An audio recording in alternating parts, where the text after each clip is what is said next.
What's up, everybody? It's me, Johnny G, and welcome back to the channel. Today, we're diving into our second part of Arknights ending a Grand Overture. Now, last time, we got to see the beginning of everything that was going on here, and we're kind of getting some insight on the rebuild of Londinium and Victoria after everything that happened with the battle against the Sarkaz. Everything that wrapped up at the end of chapter 14, or episode 14 of the main theme. And now, in the midst of that, we see Siege dragged back into things and appointed as a speaker for the parliament. And she's kind of, in a way, taking over a role that she's kind of destined for, but at the same time, doesn't really want, but she kind of can't run away from it at this point. So now she's fancy new outfit, and the sword was reforged. The Realm Blade was reforged using her hammer as a base for it and the blade itself. So there's a lot of things going on, and now she's kind of in this political power struggle in a way of dealing with things on her own way and wanting to help rebuild Victoria in the image that she knows it should be. But at the same time, she's got the Dukes now kind of surrounding her and trying to pull strings and doing things. And there's a lot going on and a lot to learn about. We got our little bit of a dive into it, but we also see that Doctor's still there to help, that Rhodes Island is giving her their full support in some way, shape, or form. But at the same time, her teacher trusts in Doctor to guide her and to help her and to stand by her side, and even tells her, this one will help. Seek him. If you need assistance, go to him. Don't be afraid. He'll help you. You know, there's some interesting things going on. And I'd like to know how much further this story is going to dive into those bonds and relationships, but at the same time, how things are going to change for Victoria, because we also have to deal with the Milscar issue in the background, you know, the issue with the infected citizens, the numbers increasing and growing, the Sarkaz still within the city and those leaving, so on and so forth. There's a ton that was introduced in the beginning, in those, just the first story in those first two stages. But how will it continue? How will it proceed? And how will the rebuild of Victoria be affected? We're going to find out. So let's go ahead and dive in, and let's complete the next couple of stages. Let's get started. Okay, here we go. And last time we ended with GO2. So we did story 1, tutorial 1, and GO2. So we're going to pick up with GO3. Got my little heater on in the background because it's a chilly day. So if you guys happen to hear anything, it's just my heater blowing. But here we go. I couldn't decide how to start the chapter on Allerdale. When I decided to write one for her, I realized I knew so little about the name that should have been so familiar to me. The last Cumberland, the one who betrayed us, the one who gave her life to save us, the one who bragged about her cream stew. Milscar, Castor's minion, Cumberland, the ever on high. Which one was the real Allerdale? Many faces of one person. Londinium, underground tunnel. 34 minutes until the exemplars break through the blockade. Coordinates confirmed, boss. The location in the anonymous warning message is just ahead, and we've identified the source. Rhodes Island. No surprises there. Let's go. The mercenary does not move. There's uncertainty on his face. Out with it. The boys trust you. Without you, we would have rotted in the alleyways, or the devils would have. I've already died once, so I'm fine with putting my head in the line for you. I've already died once? What does that mean? So I'm fine with putting my head on the line for you, but this just doesn't make sense. Why should we trust Rhodes Island? We know nothing about them. The exemplars are almost inside the city. It's going to be bedlam outside. We could take this opportunity to line our pockets, or at least, you should not risk yourself being here. You're not the only one who thinks this way, are you? The mercenary is silent. He dares not meet Milscar's gaze, fearing her wrath. But nothing happens. Have you thought about what will become of Londinium after this war? The way it used to be? No. Nothing will go back to the way it used to be. No one can go back, no matter what comes of this war. You're abandoning us? No, I need you. Soon, Londinium will become a city in need of mending. The old order has been destroyed by death and violence. There will be plenty of gaps left behind. Plenty to feed us. But I'm not asking your opinion. Listen, I don't plan on going back to the old life, which means we have to plan for a new one. I haven't forgotten about you, of course. In order to keep our livelihood, we need people who know what we're capable of. Don't say I didn't give you a choice. So are you coming or not? Oh, sod it. Put me at the front of the line, boss. I'm not imagining it, am I? What is this? The blood-red rocks in the gaps of the frame and in the furnace. Did the devils hide them here? What are they planning? Vampire stuff. There's a faint smell of blood in the air. She recalls the onrushing, squirming monsters that came straight out of a nightmare. Boss, I found something here. A Ducal Alliance soldier. Something's not right. He hasn't been dead for long. The name tag. 5th Infantry Regiment. 8th Column. Rank. Major. Earl of March's troops under the Duke of Normandy. No external wounds. But the death was not natural. Her unit should still be outside the walls. But would a major from the unit be here? Where did they come from? Kill them and quickly. The orders must not be delayed. There are other altars that still need to be activated. There is no time. Ooh. The devils have us surrounded! There's no way out! Ooh. Why do we need one? Lunatic. No one knows where the Steam Knight's sword in her hand came from, much less where Milscar herself came from. The mercenary's legs tremble. He regrets not turning around a few minutes ago. As long as the purple blade would not impale him from behind. Bugger all! Nadine! Ah, I know that sword. The General's briefing mentioned you. You've got nerve. Is the tin can somewhere nearby? Maybe we can kill 2 foul beasts with 1 stone. Humph. Carry on with your work. I'll handle this. Jingle. Like wind chimes on the beams of a mausoleum, caressed by a breeze, the golden pendants and gems that hang from the veil of the one who slumbers sway and clang against each other in the air. Excuse me, did anyone see my earring? There you are, little Garnet. Oh, it's broken. I guess I'll have to borrow your toys, Ducario. Not like you are in any position to refuse. Is this what's her face? The blood-red altar within the iron flame begins to grow. Iron frame begins to glow, but quickly goes dark again and then shatters. The broken red pendant in the air is now good as new, glowing with the faint light. The red glow is almost mesmerizing. Jingle. The sound echoes by Milscar's ear. Take care of little Garnet for me for a while. She'll lead you where you belong. Now you should go. I'm surprised that anyone like Dame Calcet would trust you, though. Yep, there she is. What is her deal? She's so neat looking, and I've seen her operator preview from the CN server, and she looks like she's gonna be pretty fun to use, but she sees the red and black figure. Why would a vampire save my life? Dame Calcet? Dr. Calcet of Rhodes Island? What are they planning? She has many questions, but finds herself holding the cold, conical earring in her hand. There's no time to waste if you want to help that one. This is not the only altar in these parts. What do I do? She will tell you. She? Milscar suddenly feels a pulse from the earring in her hand, like a heartbeat. Stop her! Shh. Shit! Nadine feels all the blood in her body rush back towards her heart for a second, and the vertigo that comes with it. Ooh! For the first time, she envies the kindred who have abandoned flesh and blood. The path has been prepared. Take care of her, and she will guide you to me.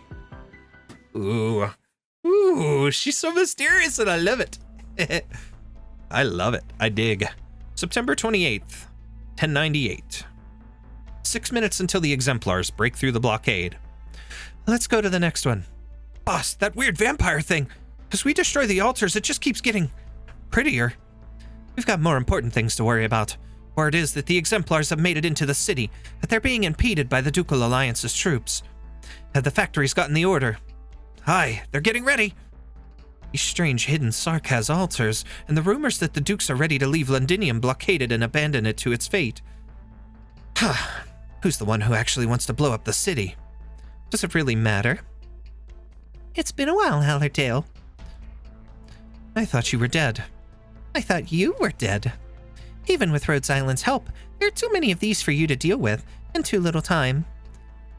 Who knows how many such altars the Sarkaz have hidden across the city? Without my knowledge, too. They could not have done it on their own. More than one key district will be reduced to rubble if these altars are activated. I've discovered and destroyed several key ones, however. By yourself. Vina needs help. The Exemplars need one final push, and the Dukes need to hear the true voice of the people. It was I who spread the rumors that the Dukes are planning to abandon Londinium. Not that there wasn't an element of truth to it. What do you want me to do?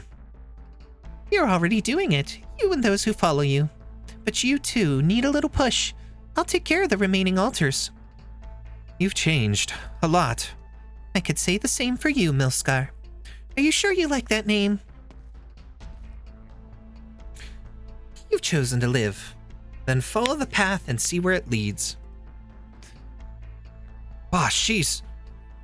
Run like you've got all of Kazdel on your heels. Go to the outer city and tell the others to get ready to receive the Exemplars. Wow, I almost said evacuate. I don't know where I got that. Like I was bringing Exemplars forward. Weird.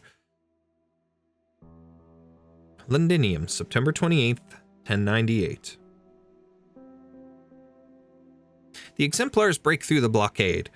Across the city, factories roar to life, welcoming them home. I keep thinking back to that afternoon. Factories, Vina, steam, cheering, boxing, angry yelling, Baird. Bits of memory gush to the surface together, mixing together, wiping away what happened that afternoon. The one thing I will never forget is when Vina said, "We're home." I wanted to cry. It was a long, long journey from the day we left the city to the day we came back. We're home. But how many did we lose? How many who walked with us on this journey? And which of them could come back after they left besides Allerdale? I miss Baird.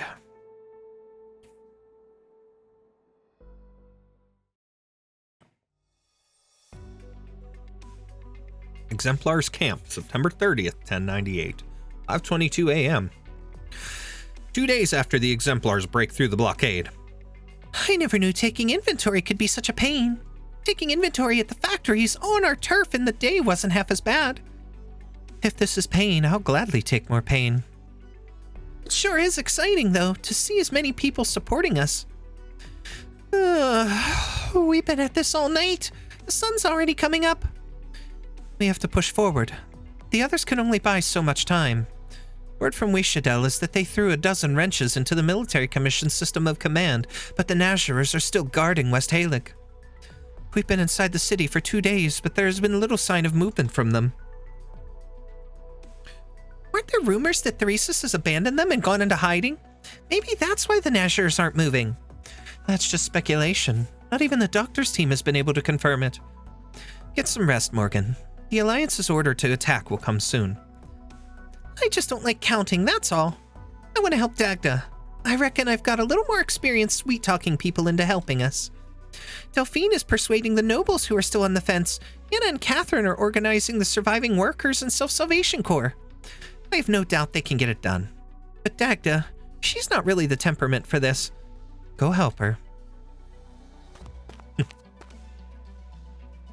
Phew. Let's continue. Supplies from Heidi. Improvised weapons by the Self-Salvation Corps. Huh? What's this at the bottom? It's not on the list. She looks around and sees only exemplars transporting supplies. She recognizes all their faces. She carefully examines the box. After being satisfied that there is no threat, she opens it. She is struck dumb by what she sees. It is a set of clothing. The cool rays of the morning sun shines upon an emblem. The emblem of House Victoria. Her house. Vina feels a bout of anger. Is this some kind of sick joke? Wait, no. She recognizes the outfit in her hands. It belonged to the Victorian royal family. Why is it here? Who found it and delivered it to her? She can only come to one conclusion, a single name. Let's go. It's time. What's the situation, boss? Their equipment is inferior to the Alliance's. The Dukes are having the Exemplars take the brunt of the fighting. Casualties will be heavy. But this is also an opportunity. The Dukes want a hero. The people need a hero. Why not add a finishing touch to the story? You're betting on them to win. Bet? No, the bets were already made when the battle outside the walls ended. This is just the last chance to double down. No idea how that works, but whatever you say. What's next? We kill. There will be chaos once the final battle begins, and opportunists too. I'm not about to let them do whatever they want right under my nose. Say, boss, what was the thing you left behind? A little stage prop, to give more substance to the legend. Garment of the royal house, retrieved from the ruins of Cumberland Manor. The leader of the Exemplars can make good use of it. Don't you like the story? The last heir to the throne returns to drive out the devils, garbed in the king's regalia. I heard that she didn't like the title. She'll need it if she wants to sway those who are still uncertain. For now, at least. Is she alive? Vina has had a little wish ever since the day that the Steam Knight returned. Perhaps those around her had the same, but no one spoke of it. She looks around nervously, but does not see her. If anything, that is a relief. She is not ready. A note. Tailored to your size. Hope it fits. There's no name on the note, but for the first time, she knows that Allerdale is still alive. There's something else. A few photos with the following words scribbled on the back. Something you might find interesting concerning a certain duke. Here we go. GO3, baby. Parliament's voice.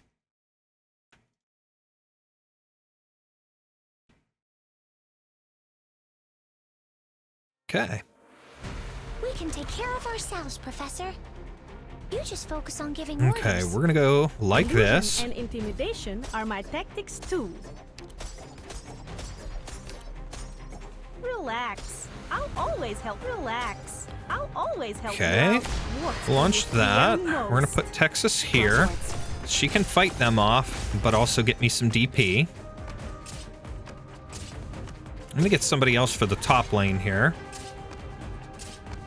Got it. You can't stop me. How about... Yeah, screw it. That's what we should know here. Wow. I got enough DP for her. Dangerous. You call me out for this? Pass on your last word. We'll let Texas do her job over here. Really, what would be nice? Put somebody like Jessica here to block this lane.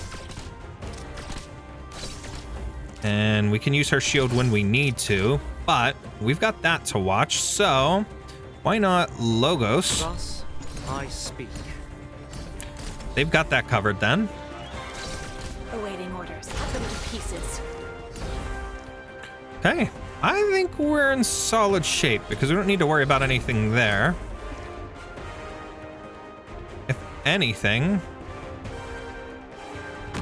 we can put Reed there just to get some healing for him, if needed.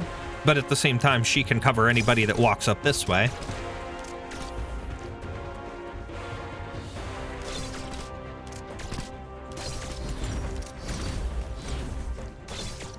Maybe.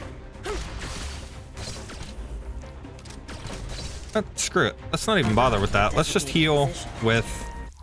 There we go. I didn't even need to heal. Simple enough. I didn't realize how close we were. The Cinesild Parliamentary Chamber, December 15th. I brought the Defense Forces files that were requested. Madam Speaker, since the establishment of the patrols, we have received no fewer than 200 requests for assistance involving Milskar and her followers.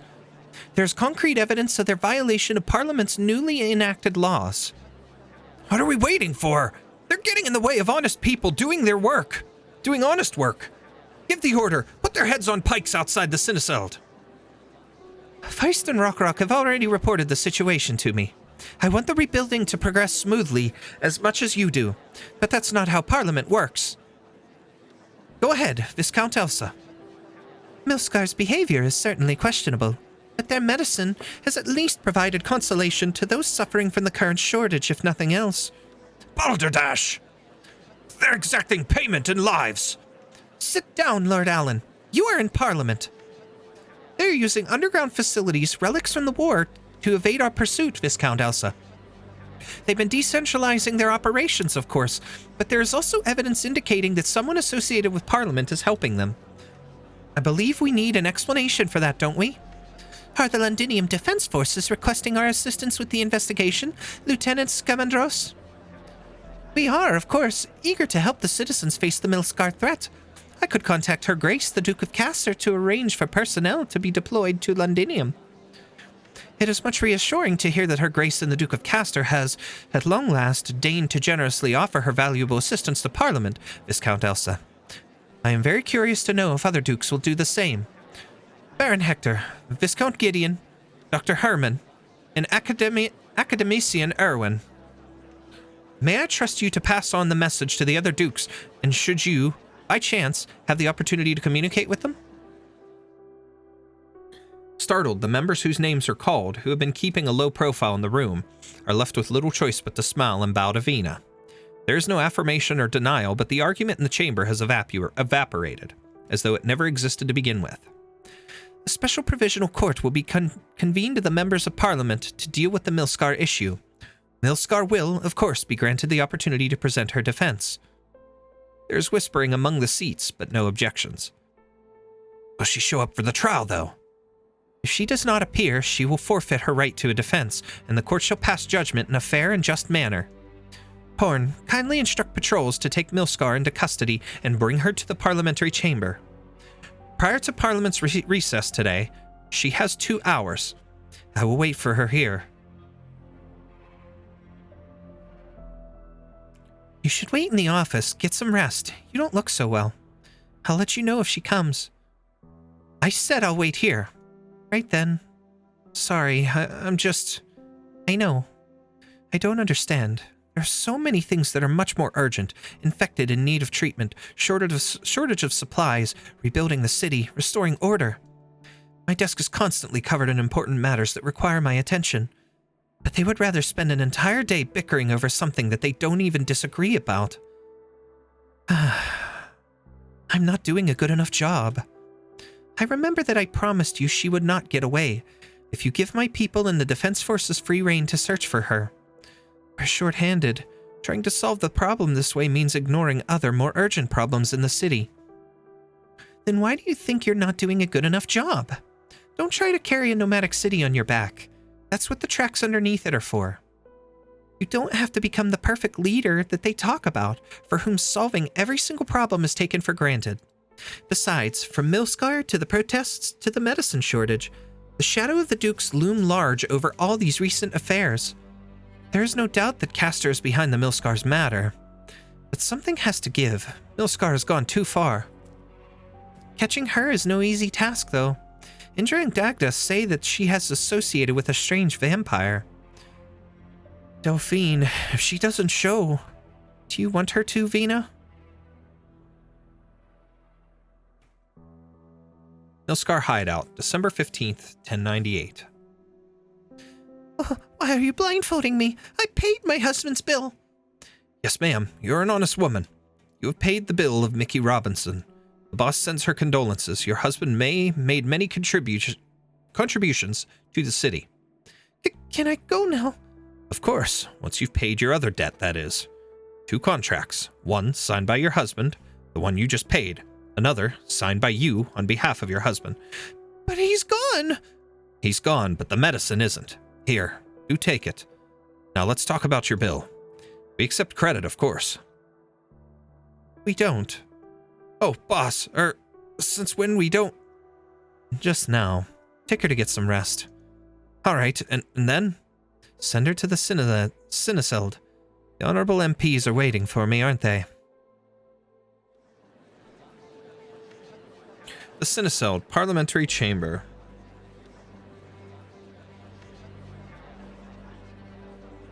Out of the way! Let the doctors work! We've identified the victim, Vina. One Mrs. Lawrence of Norport. Are the injuries life-threatening? No, the vital organs were unharmed. She's just lost a lot of blood. Milscar's people did it. But rumors are beginning to spread that that's not a good thing. Her husband, Mickey Robinson, recently passed away from acute oropathy after being unable to get proper treatment. He was one of the exemplars who came home with us. This is her answer. Escort Mrs. Lawrence to the Defense Forces medical camp, Delphine. What about you? 2 more minutes. I will keep the word of the Provisional Court, and my own. Will she shall. At Delphine's behest, several MPs carefully carry the unconscious woman out of the parliamentary chamber. The carpet on the floor, which has only recently been replaced, is soaked in her blood. It was the Sarkaz who had bled here 2 months ago. And now a person of Victorian. Ooh, feathers. There is order on the floor again. 1 more minute. There is no one except 2 black feathers that seem to be staring at Vina. They fell from the unconscious woman. As the group carrying her walked past, they were swept up into the air, only to slowly drift down. That is the place where she should have stood. The clock strikes 6.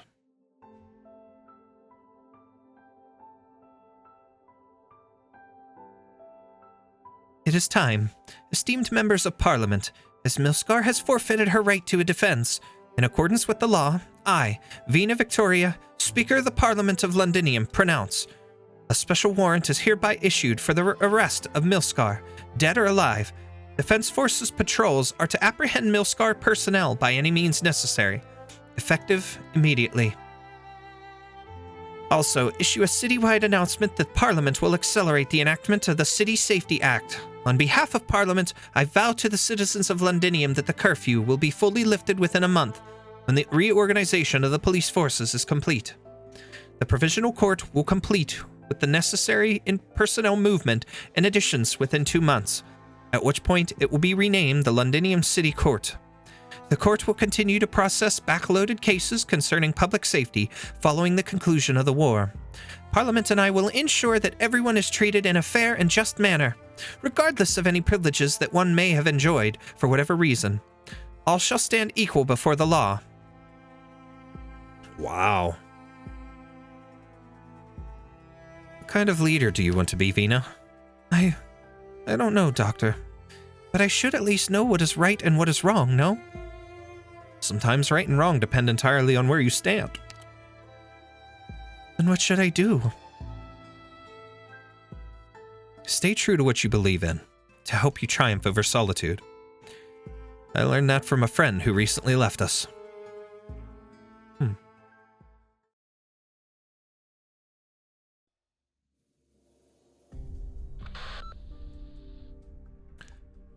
Bagpipe reporting in. Sweep complete in T11 and T32.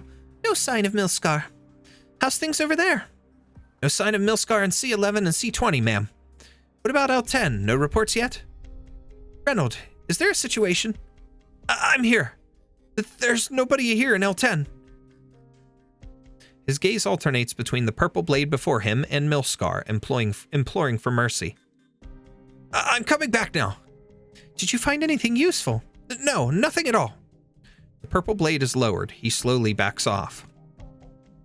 All right, meet up at the rendezvous point. Be there in a minute. Leave the communicator. Okay. He keeps his eyes on Milscar in the shadows. Once he is sure that she is not going to kill him, he drops the communicator and flees for his life.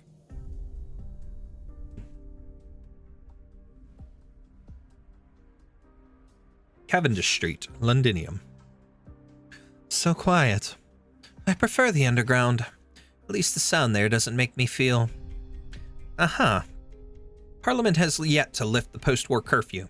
They're trying to protect the people from people like her. The communicator that she just obtained continues to supply the latest news about the patrols. Ilskar strolls past the shops by the roadside. She hears the faint sound of radio from one of them and stops before the dimly lit storefront. What do you think about Madam Speaker's announcement that the curfew will be lifted in stages as law and order are restored, Hans? Considering the current pace at which the police and courts are being reorganized, a joke if you ask me. Who's arresting whom, and who's judging whom? You don't trust Parliament. Many citizens sleep sounder in their beds knowing that Parliament has been hard at work rooting out the remaining devils over the past 2 months. Today's sweep of underground insurgents has been particularly effective, eliminating another long-term threat to public safety. In the span of 3 hours, we've received thousands of messages from the citizens expressing their gratitude to Parliament, in particular to our honorable, dare I say, majestic even, Madam Speaker. I do not deny that she has been decisive leader up till now. How long do you think she can keep it up, though? I bet you £10 that in 3 months, you wouldn't be able to tell her from those fat, filthy, lying nobles. That ain't siege, though. Humph. That ain't who she is. A lavish car stops next to her. The door opens. There's only the driver, in a set of familiar clothing. She recognizes the emblem of House Cumberland. You're alive. Her Grace, the Duke, is willing to recognize your value. She's giving you a chance to come back. Tell her that Cumberland has died. The one who has already died once is not afraid to die again. The door closes, and the car leaves, disappearing at the end of the street. Bloody hell. Looks like it's not just you who want to kill me, Vina. You'd better hurry. She walks silently in the shadows by the side of the street, disappearing into the night. At least there will be more people who believe that you can give them that most precious, most valuable of things right now. Safety. I hope you like my final gift to you, Alexandrina. After this, we're even.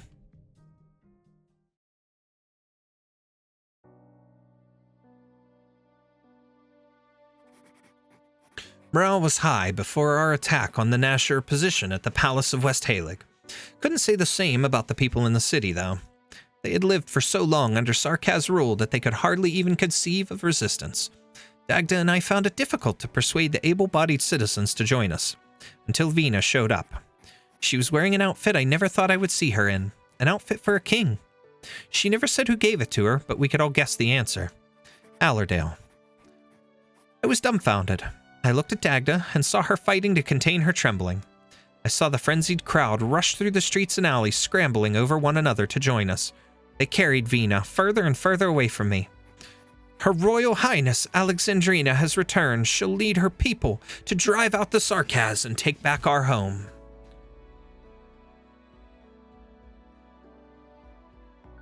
Cavendish Street, Londinium. September 30th, 1098. I thought you would reject my proposal. The important thing is to win this final battle. Everything else is secondary. The Scion of Cumberland yet lives? I hope so. She deserves a second chance no matter what. What about you? Do you understand the significance of donning this garment? I do, but I always had a choice, didn't I? Vina walks through the crowd, escorted by Delphine. Everyone bows to her in reverence. This is hard to take, though.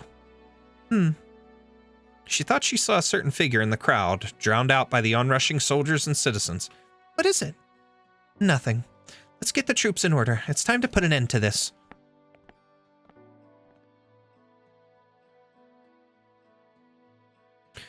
You and your friends will win, Vina. The present I left you, the garb that always belonged to you, is merely icing on the cake for your final victory. There is no place for me by your side when victory comes. This is the choice that I made. But the end of this absurd war is simply the beginning of your story. Can you remain the ever-victorious legend when that time comes? Victoria is not easily changed by anyone, not even you. But perhaps I would truly have believed. Goodbye, Vina. Goodbye. Good, good. I had no Interesting idea goodbye. you were so clever and learned. I was going to ask you help me make my Yathang, But with such a good head on your shoulders, I'm feeling a little bad now. So just how is things going to end up then for Allerdale? Curious. Okay, GO-4. Let's go ahead and pick up and continue.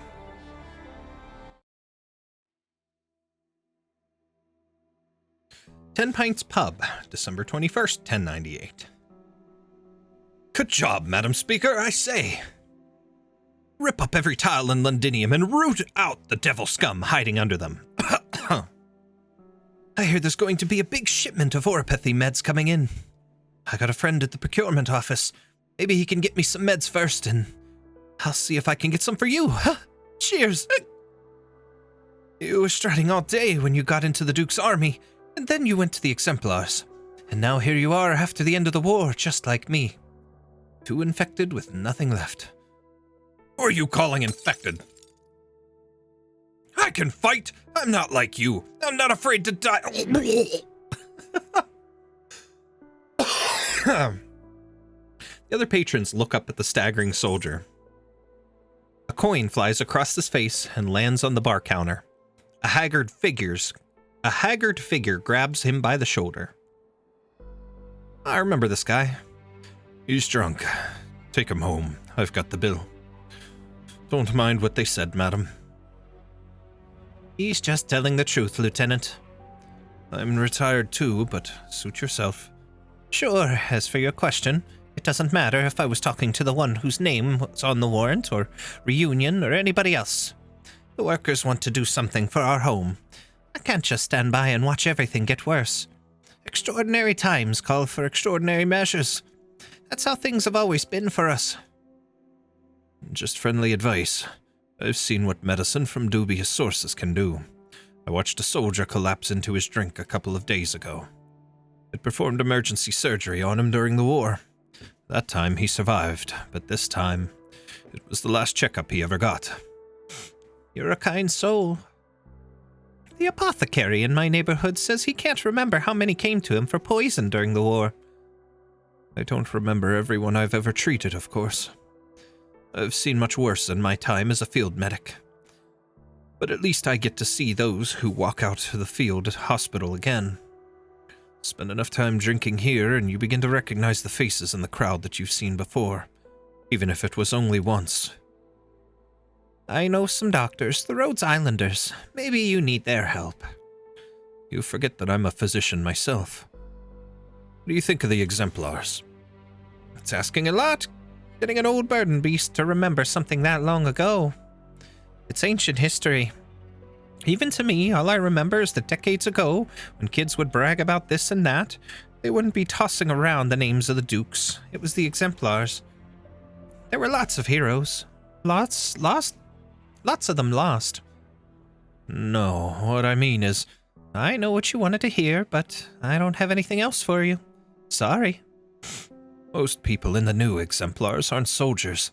You can't compare them to the old ones. We didn't start celebrating here in the city when the Dukes defeated the Sarkaz. That's the end of it.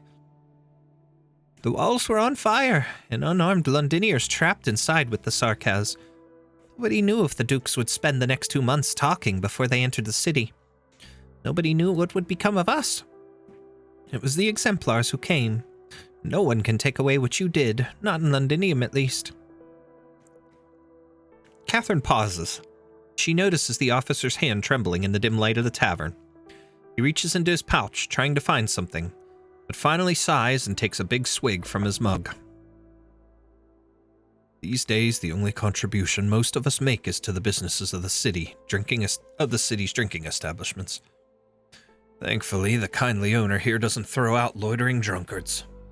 After all, most of those who fought tooth and nail to get back home no longer have homes at all. It's a hard-won victory. Shearer raises his mug, but Catherine does not do the same.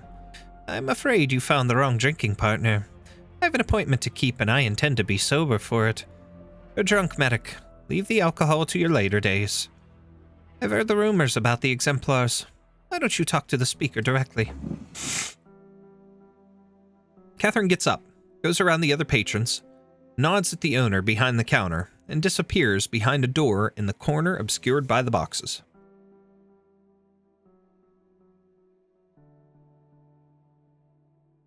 What makes you think I haven't?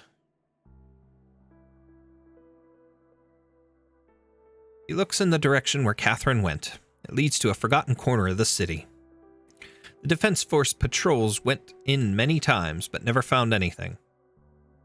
None of my business.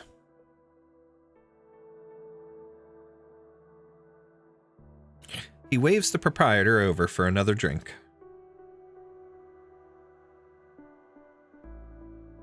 Lieutenant Shearer sent 2 messages. I asked the messenger, and both came from the underground pub.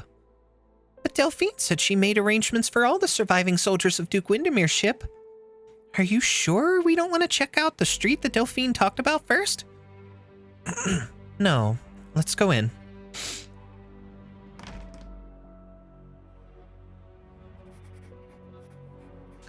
I followed behind Vina and let her open the door, because I was still used to kicking them in. The Glasgow gang never, ever caused trouble in Arknights Borough. Vina said we were just getting a drink with some old exemplar friends, but I knew there was a lot on her mind. She had made arrangements to stop some factories and ration the refined originium reserves for the winter. But the word exemplars was always there at the bottom of her memo. Our old friends. Deal. You're going to answer my questions frankly and truthfully, right? As long as you beat me at arm wrestling. Piece of cake. Humph. I figured my injury wouldn't be a problem. I know what you want to ask. Will she disband the exemplars? Honestly, I don't know. The stuff she's thinking about has been getting more and more complicated, and I've given up trying to figure it out. My guess is no. She even came to see us in the clothes she wore when we fought together. If that's not sending a message, I don't know what it is. Didn't she say she just didn't want to draw too much attention? That's what's in all the books. You wouldn't get it.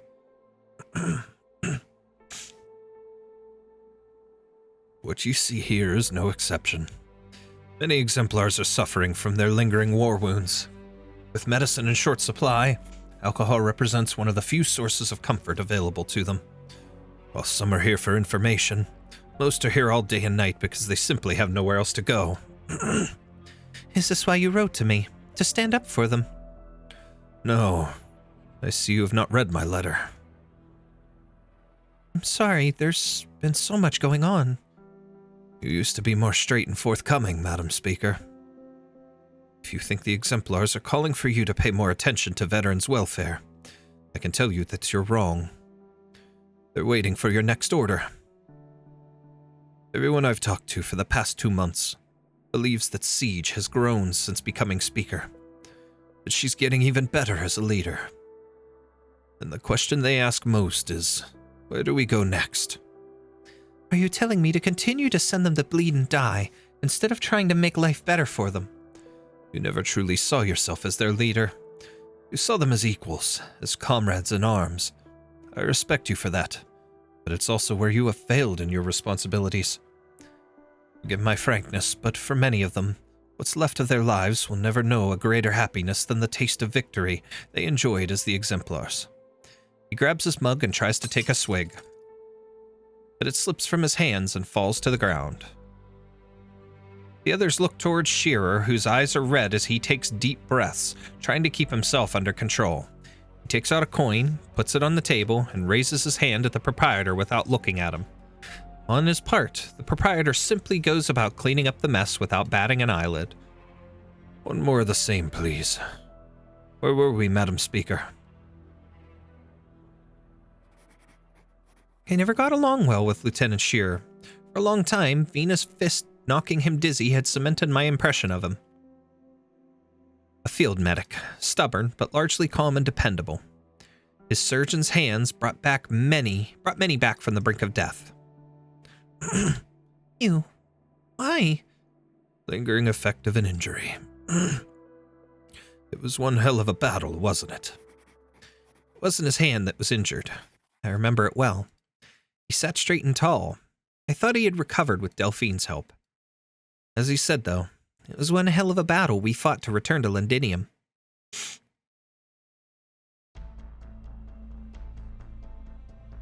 At the city walls, September 25th, 1098. Any news about the situation in the city? Unclear. As of yesterday, the military commission still had a heavy presence in important areas, with the royal court elites deployed around the walls in a standoff with the dukes. However, the resistance within the city stands a better chance.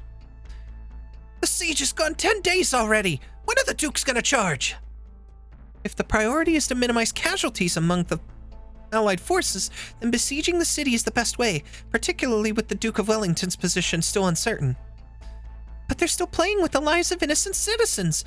If this drags on much longer, are they really okay with taking over an empty city? If the truth about the situation here gets out, nothing gets out. They will not allow anything to happen out of their control. People often underestimate the Dukes, but the truth is, they have never changed. Just like how they treated the Steam Knights. It's only one example. I can't say I know all of them well, but I knew my own mother. Ethics is the first thing to go out of the window when dealing with matters of shared interest. The focus had already shifted on how to retrieve the shard tech at the joint staff meeting last night. So they've already accepted this outcome. Dagda. I need a squad, Siege. I'm going to try that Confessarius passage that Shining shared with us again. I'll be back, Vina, I promise. Go. You're just gonna let her go like that? I'm keeping an eye on you, Dagda. Now's not the time to play the hero. Well, you'd better not fall behind then, Hannah. Delphine, any updates from Feist and Rockrock? They've reached the backup access port from when the wall was first built, but they can't find an opportunity to get close with all the Sarkaz patrols. The Doctor's team is trying to give us an opening. One feint attack is all that it takes to create an opening, but the Alliance doesn't plan to attack at all. Correct. Delphine, can you guarantee that you'll find a way inside if there's a gap in the Sarkaz lines? Yes, but I need help. We can try to persuade the Dukes again. Vina shakes her head. Give me 2 hours. I'll pull a squad with decent art skills and some battle drones. We'll feign an attack on the access port at N12 to draw their attention. You take the rest of them. No, you'll be going to your death! Chetley, Brentwood, the Gloriana, Silver Rock Bluffs. We were going to our deaths each and every time, but somebody has to do it. I'm with you, Vina. There is no answer from Vina. Morgan notices a strange look on her face. Vina? Urgent message from the Doctor. Lufshini just went into the Wellington encampment. Who's Lufshini? It's Reed. There were many things on the battlefield that I didn't understand. Calm and storm, victory and defeat. Everything happened so fast. After the Alliance had besieged the city for 10 days, the Gastrel, which had long departed the Ducal Alliance camp, suddenly moved into the heart of the Allied position. For the first time in a very long while, those who were listening to the Alliance comms channel heard the voice of the old Duke. The Gastrel shall restore the Empire's glory. Guns went blazing. Broadsides fired straight at our city walls.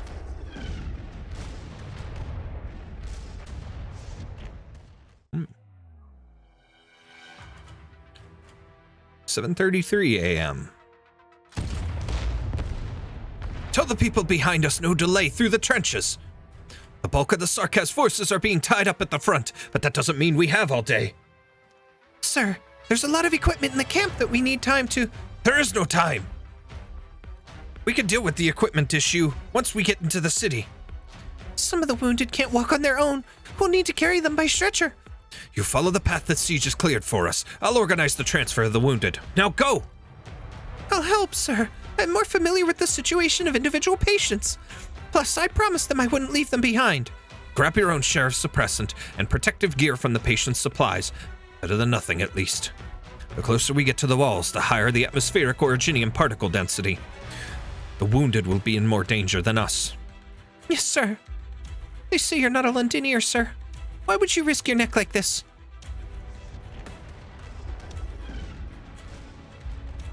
Look, another battleship is giving covering fire for the Gastro. The Duke of Castor. Aren't they saying that the Duke of Wellington betrayed us and fell out with the Duke of Castor? Shit!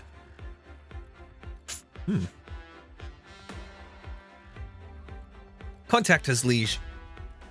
We have sighted a small force of Victorians. Request permission to engage. Get them. Leave survivors. Find out what their unit's objective is. Iblana, what happened to the clouds? Fire. The sky lights up with the fire on the city walls. The first wave of purple flame came from the bow of the gastro, gushing towards the walls of Londinium. And again, like the cold waves of death that splashed against the sheer cliffs of Iberia. It fell upon the Nashers before Shearer, burning away the rot. Londinium's walls are alight, ignited by Draco fire. The Sarkaz defenders became kindling for the purple inferno. They're dead! Careful! The fire has cleared a path, but it's a threat to us too. Ha! In the distance, he sees the figure on the withered throne fade in and out of the purple flames, gunfire from the ships roaring beside it. On the walls, death ignites death. Beneath the walls, the living walk amongst the ashes of the dead. This is the war that will shock all the core nations. It is not the number of casualties that will interest them the most, but how many people on both sides are actually fighting for the city of Londinium itself.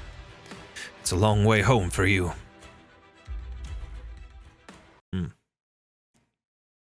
Blana's fire. Alcohol and placebo. Placebo effect. Okay. No need to make a scene. Ooh, okay. Go, nothing to you. Traps are my tactics. Relax. I've swallowed up the sun. Here we go, Texas. Got it. Okay, drop her skill.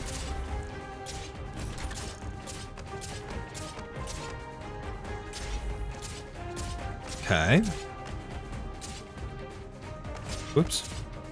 You know what? Let's save her. Let's throw Logos. I speak. Okay. Oh, we'll throw Awaiting orders. Cut them to pieces. Here, let's throw Omertosa Texas out now. I hear the elegy. Then, the curtain of Ain't gonna do you much good, buddy. Sorry.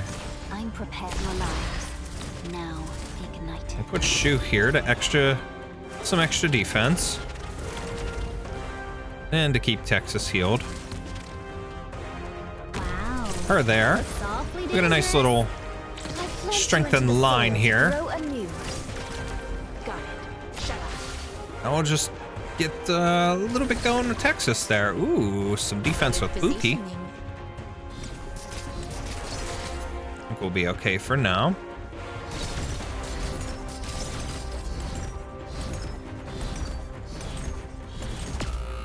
Ooh, insta-delete. That's the one thing I don't like about Logos, is he's just so easy, it seems, to be killed. Wait in line. Like, Plenty for everyone. he just never lasts long when you get enemies that really fire upon him. So, I mean, I love him. He's super strong, super tough, If you're really, I've plunged you into but he the just soil to grow never, anew. never lasts if he's like in the way. And like when I put him up towards the forefront, unless I've got someone paired with him to heal, Reed, Shu, whatever, he's done quick. So you're going to be careful about how you deploy him, basically, is what I'm saying. Lieutenant! Lieutenant, sure, wake up! He sees a pair of hands reach out towards him. Lady Delphine.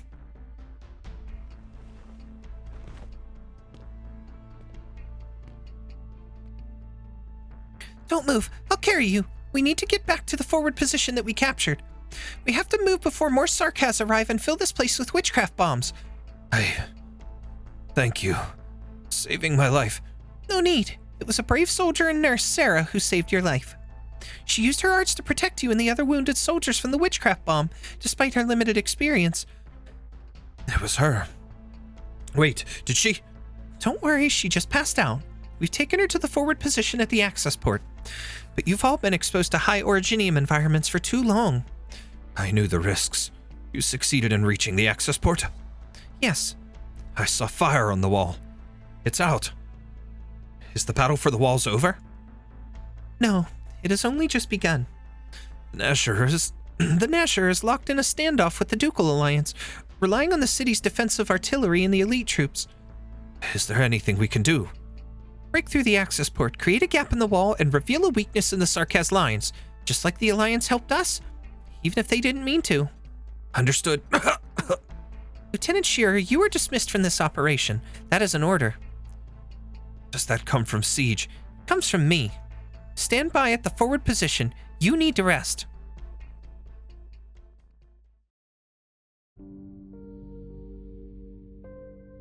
Exemplar's forward position, city wall access port. Then may we call and savely sing. May at the vast lands they keep our king, his people and all his well-willing, and give them grace without ending. Aren't you singing? Cheer up, man, I know we're all hurt, but we're almost home. Then may we call and savely sing, Victoria, Eve thanks for our home. Victoria, Eve thanks for our home. Here, you can have the rest of this ration. Couldn't finish it. It's our first breakfast since we came back home. Gotta fill up. Once the rest of our men make it into the city, we'll show those devils who really runs Londinium. I don't like that song. What about you, Vina? Don't ask her. She hums it in her sleep. Hannah! Shut your gob and eat up, Indra. Or I'll take it if you don't want it, and I'll lead the assault since you got hurt attacking the Confessarius passage. Not a chance. It's just a scratch. A little scratch won't dull my fists. You're not getting ahead of me this time, Dagda. I'll do another round of patrol and scout ahead once I'm done. Make sure there's no mistake. The military commission set up defenses at this backup access port, which should only have been known to the workers who built the wall. This means they know the city much better than we expected. I'm back from my patrol, Lady Delphine. Spare a ration. I haven't had breakfast yet. Lieutenant, I thought you were recovering from your injuries. I'm a medic. I know how to restore a soldier to combat effectiveness as quickly as possible. I understand my own body, Lady Delphine. I'm ready to return to duty. Giving your protective equipment to the wounded, getting exposed to high originium environments, and being in close proximity to a witchcraft bomb explosion. You know exactly what all this means, Lieutenant. I do. A blood test is not possible now, but I understand the pathological progress of infection. What about it? Is that not normal in this place? He looks around. Exemplars are crowded around the narrow passage. The dust and originium particles that cover their faces have not diminished, the fire in their eyes at all. They know what they are doing. They know the price they will pay. But they are singing. Singing with joyous grace.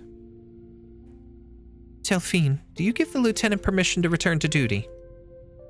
Delphine can see the painkiller injector that Shearer is trying to hide behind his back. Without sufficient access to oropathy suppressants, painkillers are the next best thing to deal with the suffering brought on by oropathy. Will you pull through? Of course, Lady Delphine. Never forget, I still have to see you go home and take back what is yours. You didn't need to do this. Neither did you. You want to witness what this ragtag team can achieve and will come of this city. So do I. Very well, Lieutenant. Back to your post. What will Londinium be once we drive out the devils, Vina? Better than before, at least. You know what I'd like to see? More flower shops, making the flowers cheaper, making it easier for me to find a girl to marry. Maybe a wealthy young woman, or a widow who lost her husband. I want more originium fuel for a warmer winter. I want more police stations, and I want to become a cop. I want to give, not take. What about you? I hope Mum's still waiting for me back home. Don't worry. She'll be there to open the door for you. What about you, Dagda? You gonna stick with us to get the gym back in business, or will you lock yourself away in your tower? You and I, we've got a score to settle, Hannah. Let's go back to the gym together, Vina.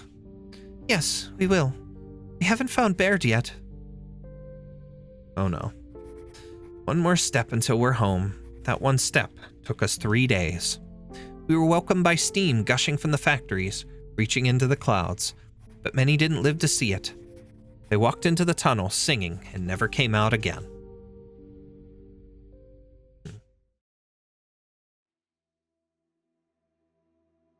Ten Pints Pub, December 21st, 1098. Have one on me, Vina. The devils ran, but they're not dead yet. They still have that tech that filled the city with originium dust. They'll be back, mark my words. And you can bet those dukes won't give a shit about us when something happens again. Like you said, we need to defend ourselves. That's why I don't believe the rumors that say the Exemplars are getting disbanded. Right, Vina? Do you remember the wishes we made at the access port? For the factory boilers to burn bright as they used to. For the guns on Londinium's walls to defend her as they used to. For the doors of the police stations to be wide open to all. For the police to defy the nobles' will and treat the infected with fairness and justice. For the law of Parliament to be the only rule. That's what I hope to see and what I'm trying to bring about. Are you happy with Londinium now? Has she gotten better? I can tell you that I'm not happy. You're dodging the question, Madam Speaker. If you chose to do nothing and keep the status quo of the Exemplars, that's entirely fine with everyone. All they want is an answer. Will the Exemplars continue to exist? This is my answer, Lieutenant. What Parliament fears is your trust in me personally, that runs deeper than our trust in Parliament itself. Perhaps they fear that the Exemplars will become the private army of Vina Victoria. What will become of the glory and honor of the Exemplars when that day comes? Will the day come when our wishes come true? Thank you. I will inform Parliament of what I learned today. It's not my place to give an answer over the heads of Parliament. Let's go, Morgan. Morgan? You go first, Vina. We'll have a couple of rounds with the guys here. Sure. I didn't understand what Vina said that day, but I agreed with the lieutenant. Our Exemplar comrades needed our help. That's why I needed to stay on Vina's behalf, at least talk to them, even though she was the speaker and there was so much she could do. For the time since the war ended, I drank until I passed out. It burned my belly. It was Hannah who found me, and I asked her the question that I could never ask Vina. When can we go home, back to our gym?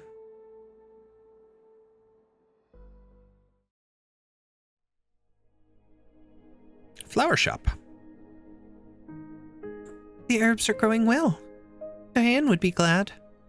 When the farm was rebuilt, it was she who persuaded the engineers to leave behind the damaged lighting equipment and refit it for small greenhouses that didn't draw so much power. Sorry, remind me, where were we? We were talking about your condition. You mentioned that you noticed a significant increase in the strength of your originium arts. Yes, sorry. I'm finding it hard to remember things lately. Keep getting distracted. The doctor says originium has made its way into my brain. Don't tell me. I've told you this before too. We're just chatting. You could say anything you want. Anything else that doesn't feel right. Difficulty walking straight? It's happening to a lot of people though. Ataxia. It's a common symptom of many infected in Londinium, but I'm not sure what the cause is.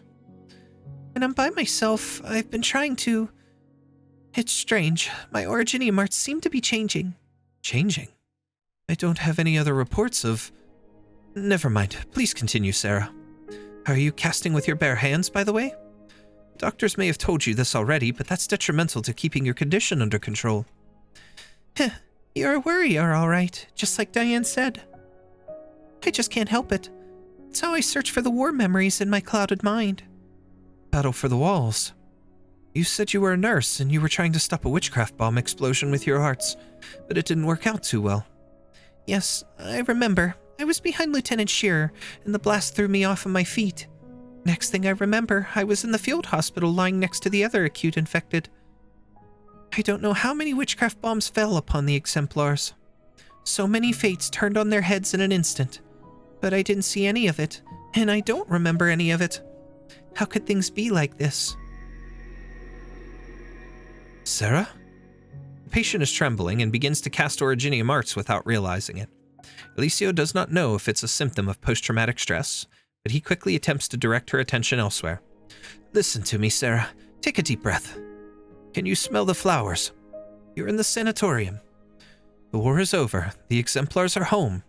You're back in Londinium. You're... He pauses and looks up at the damaged lighting above his head. Excuse me. A strange and unfamiliar city. One that, to his eyes, is not far off from a pile of rubble. You're in a place where everything will get better. The alteration of Sarah's originium arts is a symptom that has never been observed in other infected. I should ask my colleagues to keep an eye out. I wonder if Diane could get me in touch with an international messenger. Waiting for Maylander's regular messenger would take too long. Londinium needs supplies urgently. Huh? Alicio, you're here too. Why didn't you stop her? Weren't you looking for her? Who? The speaker. The speaker? I saw her coming out of an underground pub. That's where I came from. I happened to run into her when she went to have a drink with old friends. Sounds like she really considers herself your friend. Yeah, if only she considered herself more than a friend. Alicio, I've always felt that Londinium could become a better place, that Victoria would be proud of her. Can the speaker really make that happen, though? Do you like my nails? Guess what I used to paint them? Poop. Alright, Geo-5.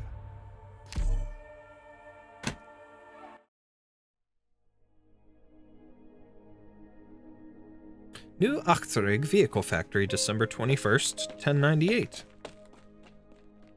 There you are, Captain. Here, take a look at this blueprint. Ock has been saying it's pointless to design a new electrical transmission distribution valve, but more and more big guys are going to roll out from our factory to the other plates of Londinium. I say we ought to make preparations ahead of time. I don't want to hear people complain when they find that things don't have enough power and torque. Those short-sighted idiots.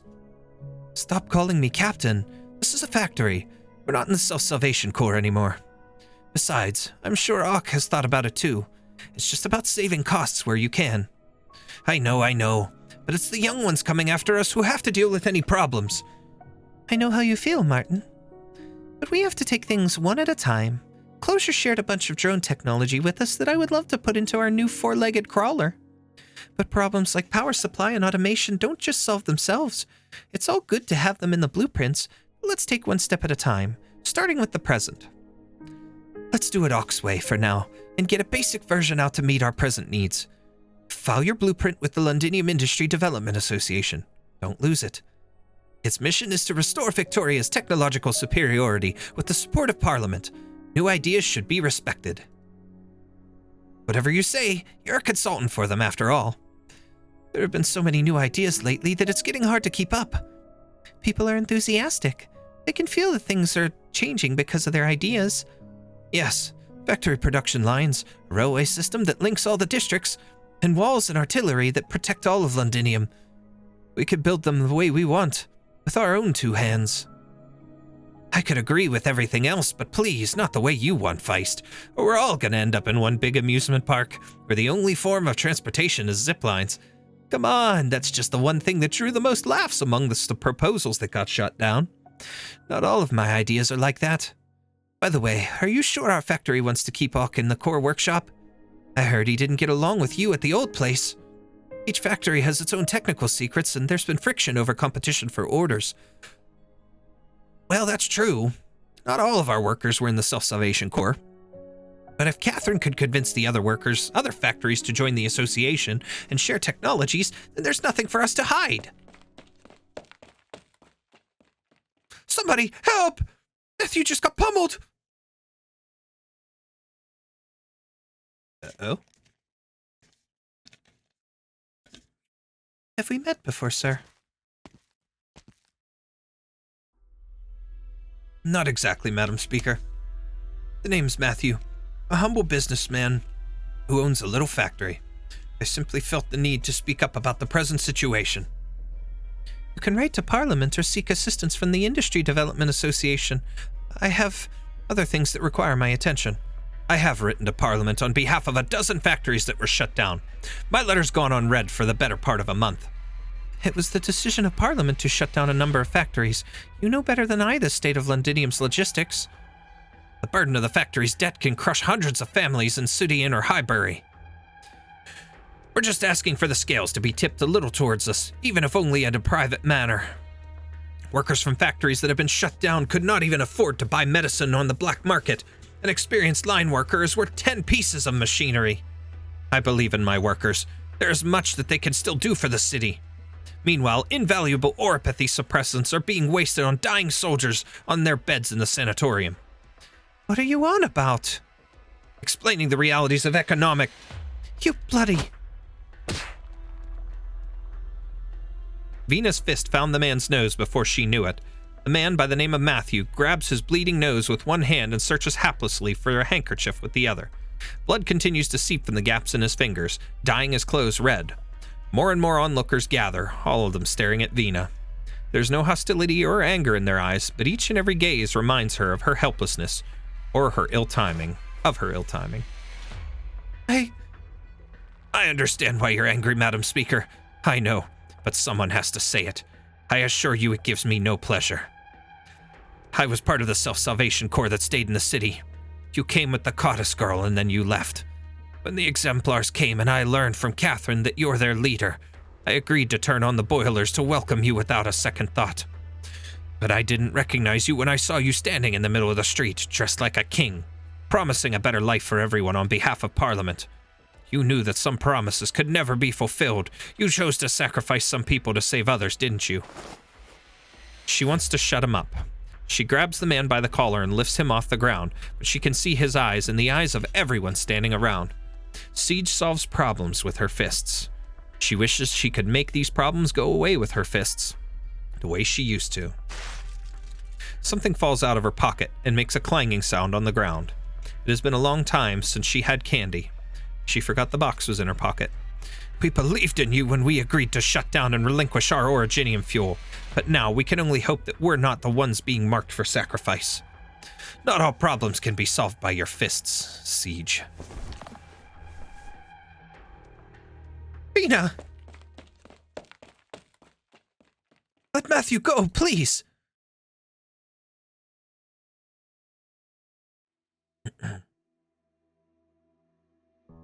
Speaker's Office, December 21st, 1098. Matthew's views don't represent those of all the workers. Neither do mine, of course.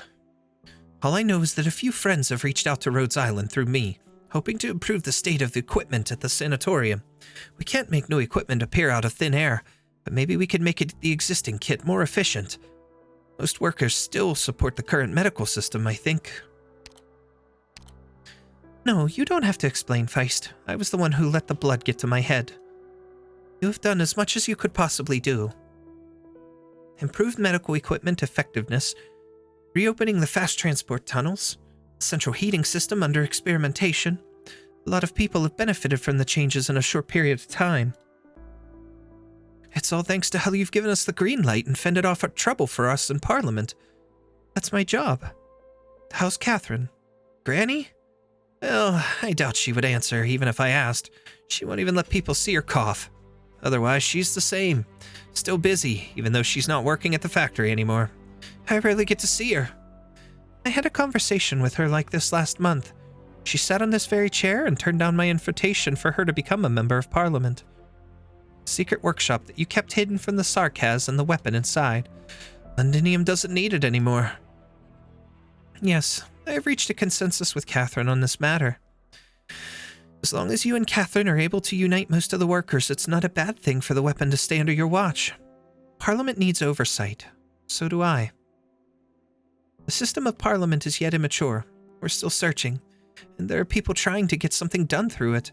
But sooner or later, they must understand that the Parliament which revolved around the king is long gone. Was it when the king was... No. Nothing changed with Parliament when he was hanged, other than power that being transferred from the king to the dukes. It was only recent that the surviving fellows of the Royal Academy of Sciences were able to resume work on the Chronicle of Londinium.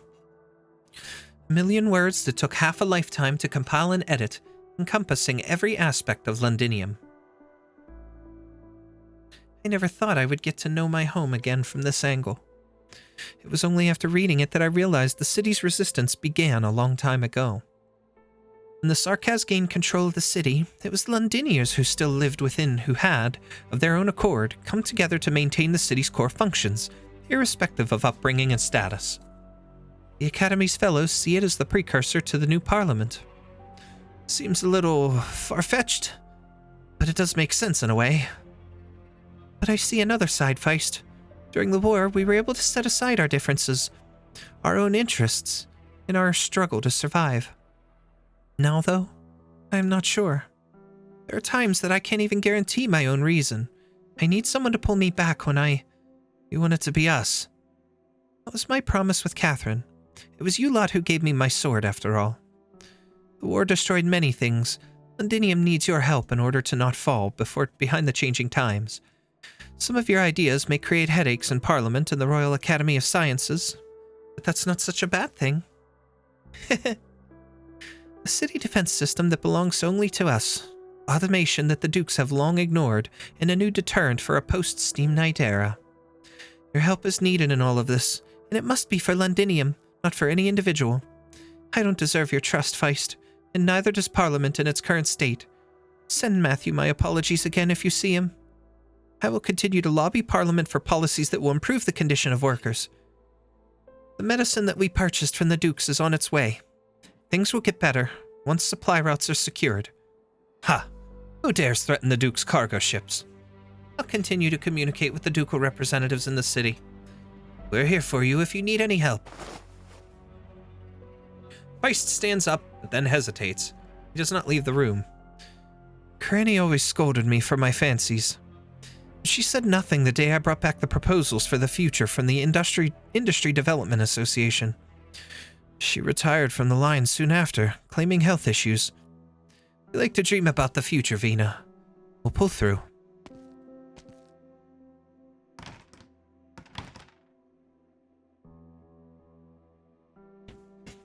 The office falls quiet. Vina stares at the mountain of papers on her desk, then turns on the radio.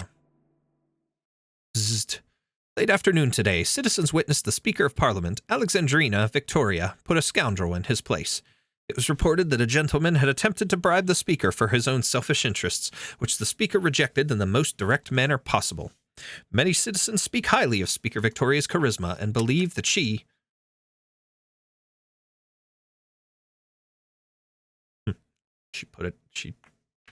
turned it back off right away.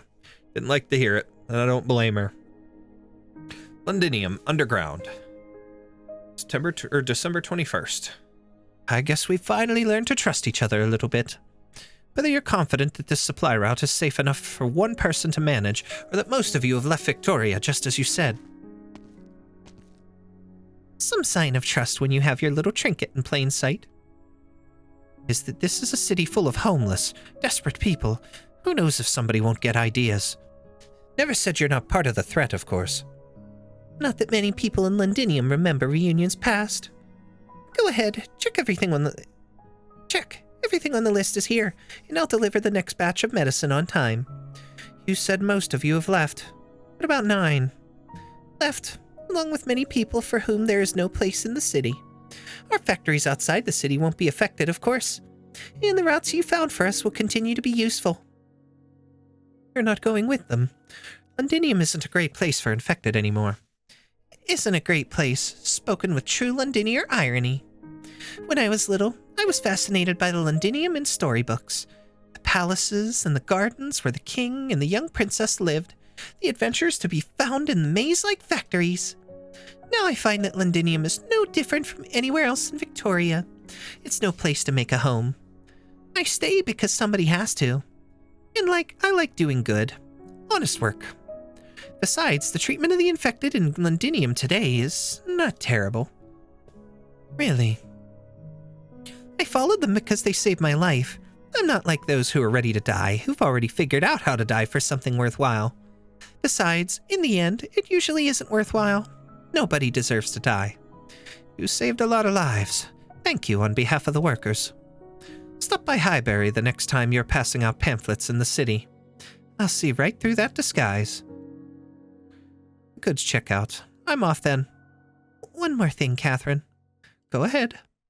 If the rocks hurt at night, I know a few techniques to make you feel better. I think you know, our medicine doesn't work as well as the stuff from the big pharmas. Yes, it may fool the other workers, but it can't fool me. Same for most of the suppressants you can get in Londinium right now. At my age, though, I don't have too many lucid days ahead of me, and I guess you could say I've seen worse. One more day with my senses is one more thing I can do. That's plenty.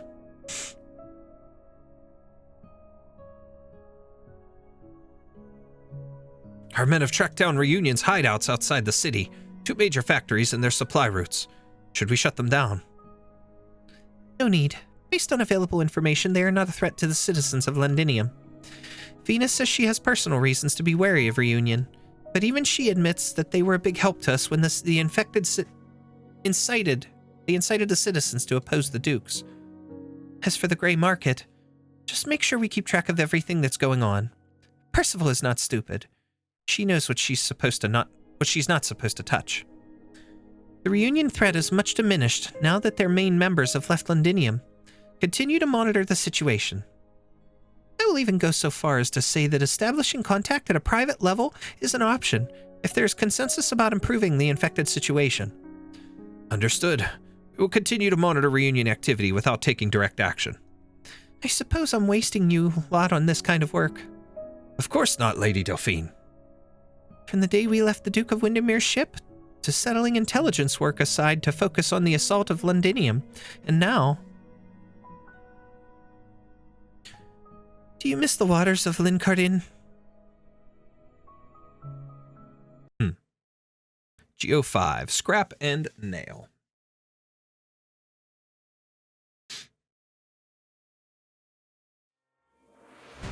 Let's go. Okay. What are we gonna Stay do? safe, everyone. No, let's hold on.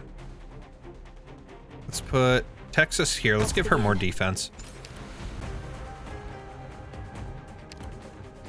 Okay, and let's do Omertosa here for now. So nothing.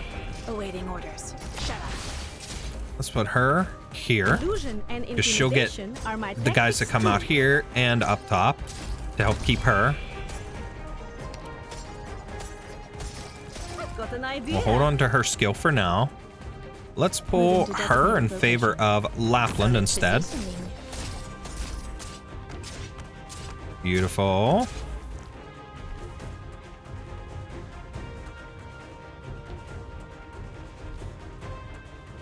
Yeah, why not? I speak. Put him there for now. He's probably going to take a lot of damage, but... Got it. Shut up. This will keep you quiet. Relax. What? You think you're a Morning star. Yep. The illumination. See, we lost him, but we can put her here, which is great. Need speed to succeed. You'll have to try harder than that. Put Wishadel here. Looks awfully dangerous. You call me out for this? Okay. Where do you wish to put this endless burn? Shut up. Okay. Done. I think we'll be good. I won't even need to put Shu out for healing. I may need Omertosa, Texas, but let's do this. Always so focused on the ground. Boom. But have you forgotten? We'll be alright without her then now. Just 2 more enemies to go. So she's got one down here even to cover this area, which is awesome. So Ishadel's in excellent Awaiting shape. order. Cut them to pieces. Bye-bye, buddies. You're done. Come on. You can activate. Only Oh, nightmares come beautifully true. done.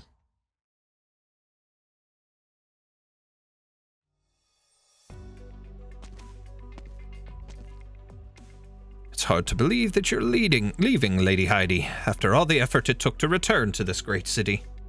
But perhaps it's time you return to your father. Back to Toron. Well, maybe I'll go further than that.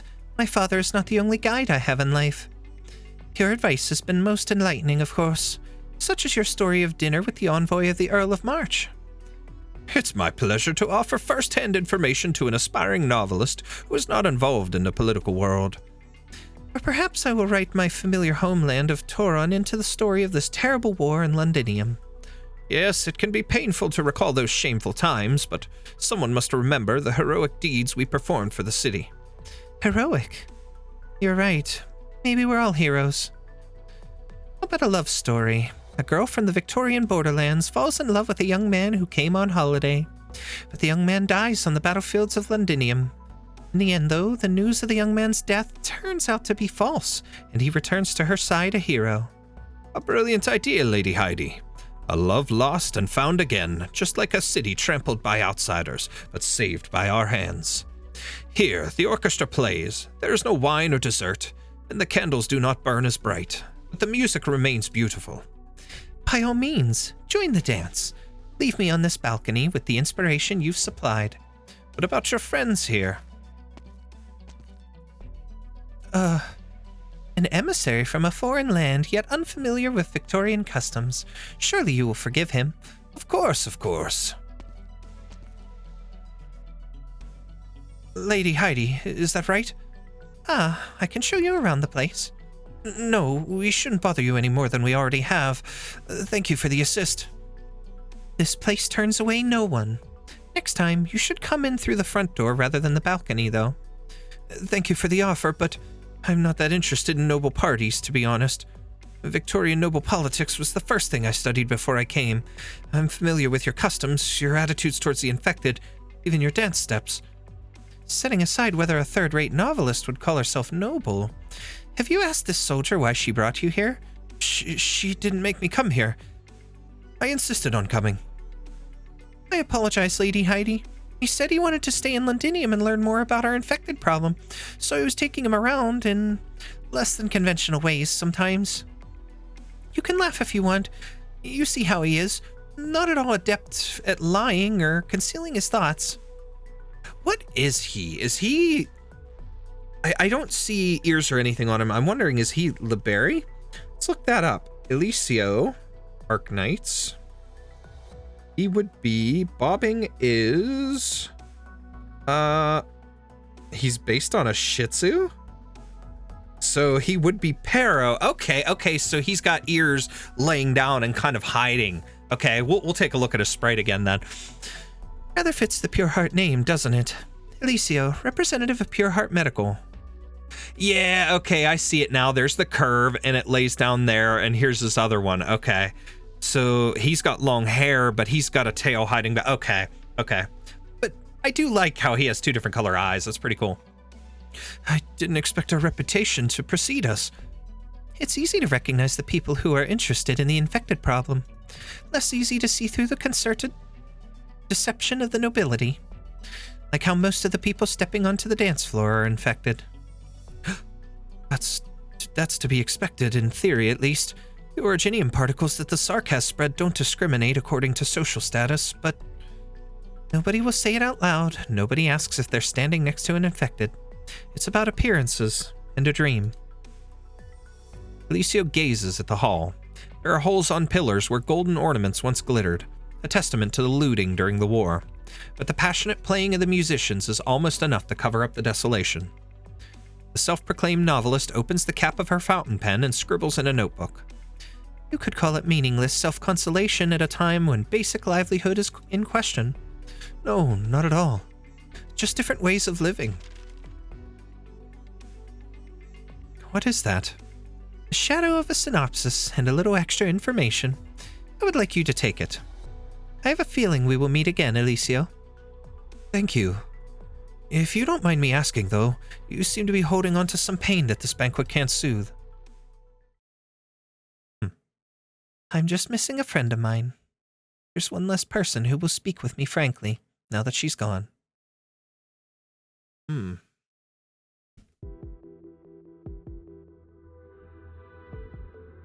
Summit of Nations. The Lateran is paying close attention to the events in Victoria. After all, this is a disaster caused by the Sarkaz. Orin is in Victoria. This is interesting. However, the decisiveness that you and Parliament have shown on the Sarkaz question gave me hope for the city's revival. Of course, His Holiness sincerely wishes to build the bridge of peace for the nations of Terra in order to prevent another tragedy from happening. You're not only here on behalf of His Holiness the Lateran Pope, are you? I am but a humble messenger, here to deliver the message to you in Parliament. Then please send my apologies to His Holiness. I appreciate the kindness that Laterano is demonstrating, but Parliament is not in a position to address matters beyond Londinium. Kindly inform the Duke currently playing host to you that I am not going to Laterano in any capacity. As for his plans, those have never been in any business of Parliament, nor myself, have they? Of course, that's what messengers are for. Orin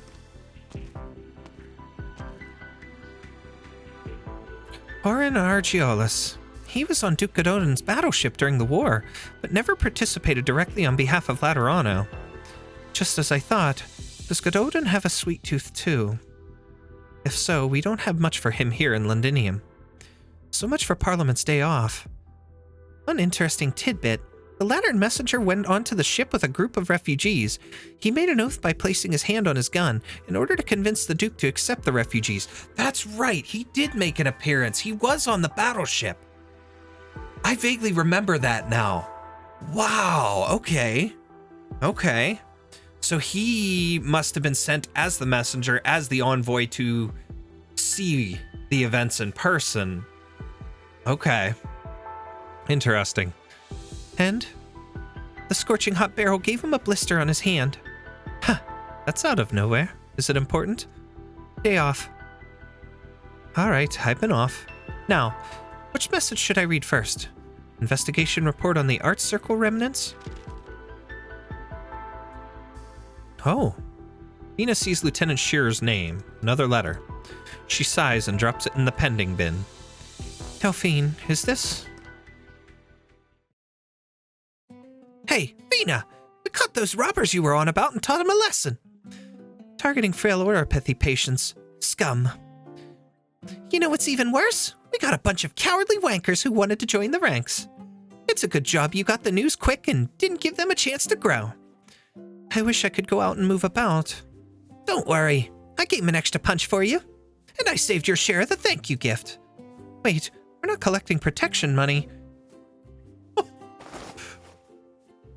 Oh, God. Lollipop. When was the last time you had candy since we got back to Victoria? Indra. The lad who got robbed said he made them himself. A risk with every mouthful. It's not like you ever liked normal candy sticks. He said he couldn't get his hands on regular sweeteners, so he tried potatoes, carrots, originium slug fluids. Ew! Oh, God. I tried all of them. Didn't throw up or nothing. Sounds like a real pick-me-up. Can I try one? Sure, there's plenty. Are you okay, Vina? Fine. I've had worse. What about your speaker duties? Yeah, what are you worried about right now? New laws, announcements, reports? Any work you need us to do, especially the ones that involve punching, which you can't do yourself? I even took on a new lackey today. He's built like a straw, but I can teach him a few moves to defend himself. It's time for Glasgow to rebuild, which we can go back when we can go back. Indra scratches her head. She did not need her friend's reproaching glances to realize that she should not have asked. Vina glances across her desk, where the mountain of papers has not grown any thinner. Delphine walks to her side and takes the letters that she was holding. I think it's time to give a public answer to the issues that concern our citizens. Most don't come to listen to parliamentary debate, but they'll listen to the radio at the end of a long day. The situation in the city is stabilizing. I've requested a third engineering team for Norport. Soon, our home will be back to the way it was. Better than the way it was.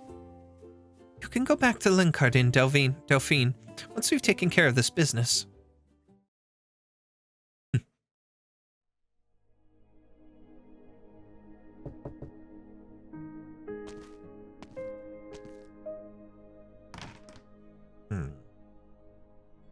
Diane?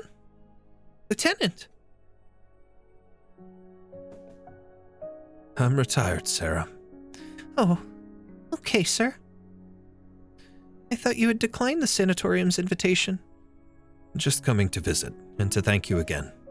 I hope you don't mind. I don't remember much, to be honest. Doctors say the rocks have gone into my head. Your hands are trembling. No need to hide it from me, sir. I haven't forgotten what you taught me. Looks like addiction symptoms from the war. Excessive painkiller use. After that thing at the walls. You must stay. I'll go for a doctor. Maybe they can at least find you some. More painkillers? Yeah, maybe that would soothe the pain. That's why you're here, isn't it? Supplies are short, but maybe they can spare some. Lady Delphine has been very good to the sanatorium and to us. Just a moment. I'll be right back. He wants to stay. Maybe he could really get some painkillers, even if there is little to spare. Phew.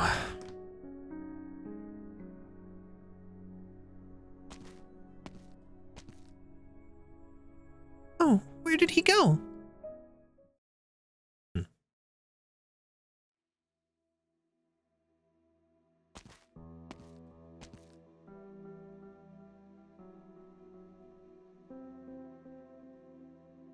Hey, watch where you're going.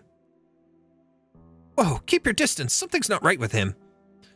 The speaker's office is this way. He just toppled over. Another of those poor infected sods. Stay away from him. We're all goners if he shatters. I'm not... my body. I can't.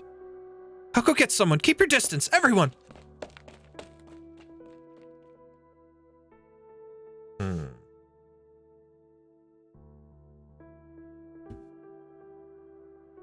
Sheer collapses on the street. The rays of the settling sun are not particularly bright, but they are enough to hurt his eyes. Or perhaps it's his body's way of reminding him that only another deep-seated desire can mask the pain. He tries to adjust his breathing, like he instructed the soldiers fighting pain during the war, but he fails. He's already lost the fight. Sheer sees fire. It's so hot he cannot open his eyes. The sky burns. The walls burn. He burns. He's flashing back. Is it just because of the infection, or is he dealing with PTSD? It kind of feels like that. He sees the day when he lay on the ground beneath the walls. Walls of Londinium burned with Draco fire, burning brighter and brighter until the flames consumed the sky. He cries out in fear and tries to cover his eyes. Delphine. Lieutenant! Lieutenant Shearer, wake up! He sees a hand reach out towards him. Lady Delphine. I've been waiting for you, Lieutenant. I saw the letter you wrote to Vina, but you avoided me, just like you refused my offer of treatment. She never read my letter, did she, Lady Delphine? I can guess what you wrote. I'm sorry, but I can't help you here. We both know the state of medicine availability in Londinium. You can't stay here. Where can I go? Incarnate. No, I wasn't asking, Lieutenant. This is an order. And don't give me that excuse about being retired. I know why you hesitate. I know what you fear. You're afraid to face the senior officers who betrayed and abandoned you at Ironclad Galavai. Something like that. You're afraid that you won't come good on your loyalty to me and my mother. And you're afraid to return home like this, aren't you? I don't know. You're not as strong as you think, Lieutenant, and I'm not as weak or noble as you think. Our home is Lincarden, not here. The war is over, Lieutenant. The soldiers should go home. Don't be afraid. I'm going home with you. Let's go.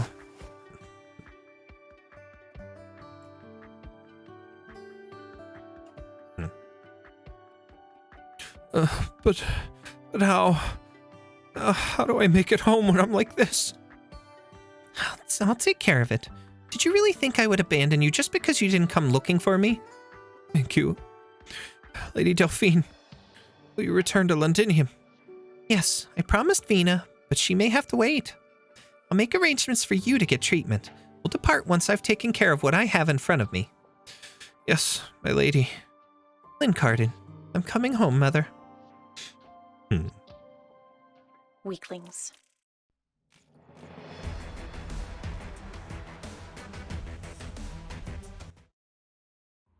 GO-6. Let's do this one and then wrap up this episode. Knights of the Tower Watchtower Backyard, December 22nd. I thought you'd have gotten everyone to help fix up the guts of this tower by now. And I thought you'd be getting ready for the speaker's speech, Vina. I'd rather not meddle with the designers while they work anyway.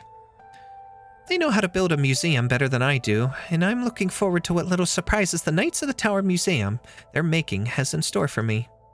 But carving a monument commemorating the Knights, that's something I've got to do myself. Here, have a look. How is it? Never took you for a sculptor. Master Mitchell taught me how when I was really young. Though he'd always get so drunk he'd forget to teach me his special techniques. Come on over and I'll introduce you. This is Master Finn, the last captain of the watch, and the elder knight I was closest to. This is old Ferguson, the one who taught me to drink. This is Master Bailey, the one who did her best to teach me how to do makeup. And here's Master Mitchell. Not my carving, though. He made it himself after a night at the pub. This is Carl, the crybaby. This is Martin. Every week he'd sneak off before getting sent back by his family. This is Karen. And then there's...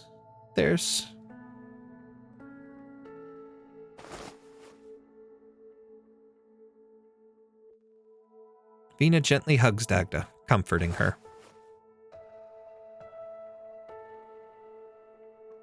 Thanks, Vina, but I'm fine. It's just that every time I come back here, those fading memories of mine become a lot clearer. You carved your own name, too. Isabel Montag. The Knights of the Tower never left. We're still here. Master Finn would be glad to hear it. You know, Parliament could retain the institution of the Knights even if you... Our duty is already over, no? Victoria has no need for a monarch, so naturally she has no need for the Knights. Let the past be remembered in a museum. That's the best ending we could ask for.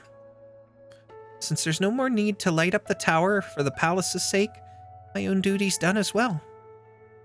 These days, Londinium is no longer home to Isabel, the Knight of the Tower. There's just Dagda now. Dagda of the Glasgow gang.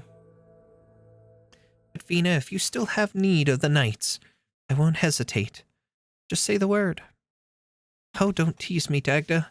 You heard those rumors too? We've been looking into who's spreading them. But it seems there's a lot of people who believe, even wholeheartedly support the idea that Vina Victoria will be crowned king. And rightfully so. King, queen, whatever. St. Marcel's College, December 22nd.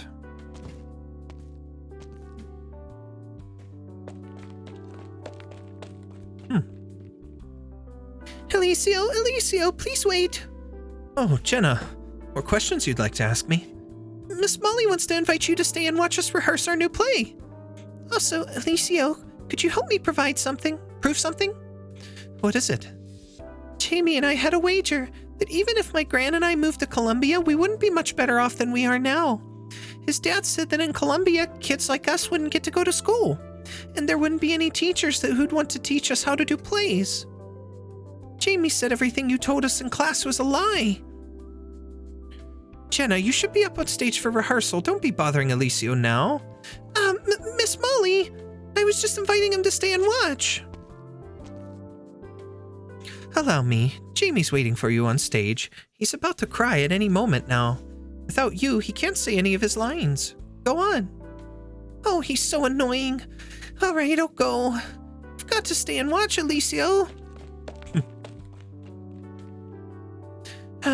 Do forgive the children, Alicio. They tend to just speak their mind. I must admit, I'm not too familiar with Columbia, and I'm not entirely sure how infected children would be treated. They'd be treated very well, so long as their guardians can afford health insurance. I see. The children are very fond of you, and I'm grateful that you took the time to explain how they should care for themselves after infection. It's important for them to know. Thank you, truly. I have to give the same lectures to kids back home pretty often, so it's no trouble at all. Honestly, I'd like to thank you for letting me teach them. I thought since Parliament's on bad terms with Pure Heart Medical, the schools wouldn't let me near the children. Parliament's never forbidden us from reaching out to you, though. On the contrary, they tend to approve of this sort of thing as long as we're quiet about it, up to a certain degree. Not just you either. We've also invited Rhode Island's doctors over to give the children checkups and lessons. Parliament knows that the children will need assistance. But there's only so much the checkups and lessons can do for them. What they need is medicine and treatment. I know, but all we can do now is stay by their side and make sure they are not overcome by fear. At least at this school, they can still live like how they used to, like regular people. I really admire you, Molly. Back home, if a young infected is as energetic as these kids here, usually means their family is pretty well off. But here, I hear some kids had nowhere to go. So you gave them shelter at the school. You've gotten them putting on plays, ones that bring hope to the people here. That's amazing. You flatter me, Alicio. I am merely following in the footsteps of those teachers who can no longer return to school. Especially the lady I respect the most.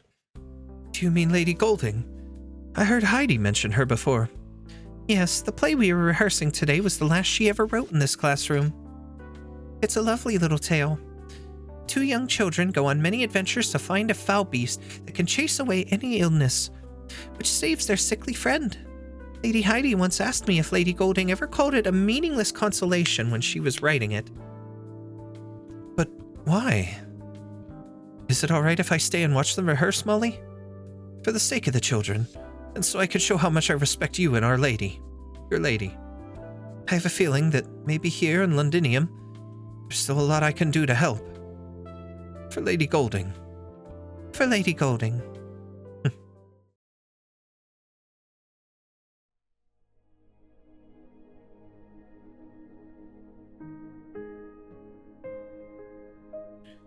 Are all the MPs present? They are. How much longer until the citywide broadcast? 2 minutes.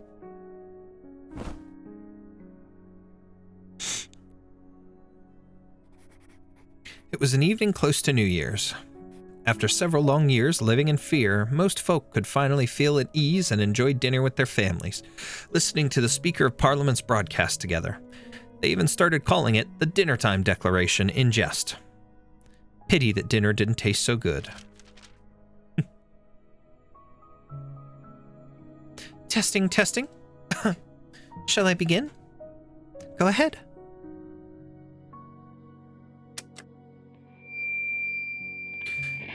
This is Vina Victoria. As Speaker of Londinium's Parliament, I now address all the city's residents who took part in resistance during the war and who yet live.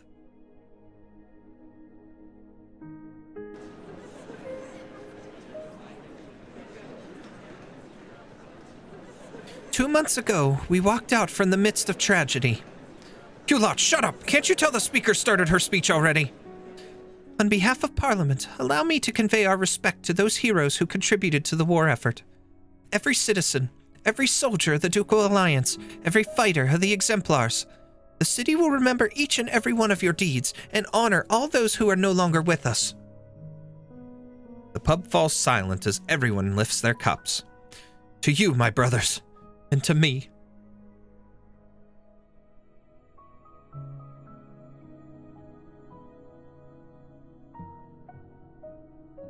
Now, Londinium has begun her long road to recovery. Order will be re-established, and those lives once so familiar to us will return. But that's not all. In regards to the Exemplars, those glorious fighters of extraordinary circumstance, Parliament has decided to reserve this unit designation forevermore so that we may commemorate both the past and the present of these troops. I can hear the children singing and the retired soldiers singing alongside them. Seems like they're in a good mood. The song they're singing is from the end of the play. The sickly child finally recovers and together they find happiness. I expected those homeless soldiers to care a lot more about the Speaker's speech. Of course they care. But they are a firm belief that the Speaker will not abandon them. After all the suffering endured, happiness will surely come, Alicio. Do you believe so?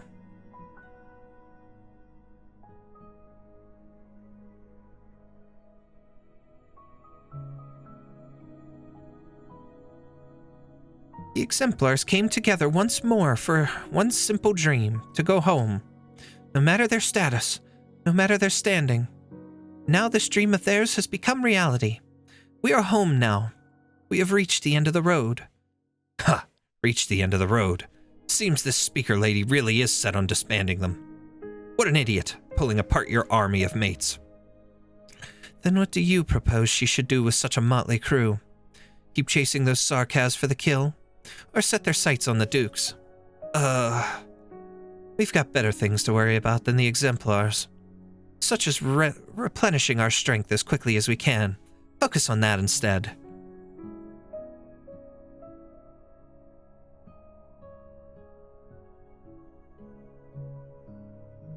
Many former exemplars have joined the Defense Forces ranks, continuing to protect our homeland. As for those who no longer wish to bear arms, they have the right to enjoy peace alongside their families. Parliament promises each and every one of our exemplar comrades a place to settle down. It may take time for this to come to fruition, but the door to the Speaker's office is forever open to my friends. I'm afraid it'll take a few years to see this through. You've got a long road ahead of you, Vina. Coming along for dinner, Catherine? There's a fair few old retired blokes who'd reported back to the factory. They'll be real happy to see you. Sure you're not just angling for my stash of smokes? I worked real hard to collect them. Fine, I'll come along. All right, while you're at it, tell everyone to bring a few friends along. Once Parliament helps us restart more factories, the hands we have now won't be enough.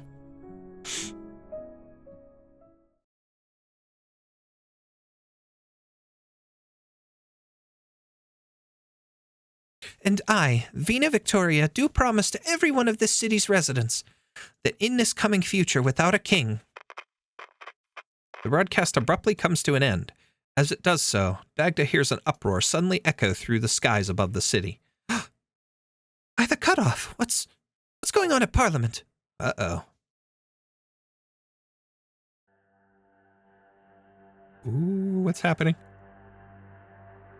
Madam Speaker, Madam Delphine, while I was fixing up the broadcast system, I noticed this old component. It's ancient scrap. Should have been replaced when His Majesty Alistair was on the throne. Who would have thought an unremarkable thing like this could still hold up until now?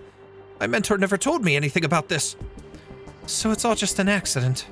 Why was there suddenly something on your maintenance checklist that wasn't there before? I just... Ew, look. It does show up on the screen. That is weird. There's like a little pigtail coming off of the eye there that shouldn't be. I just followed what the system synced up to me.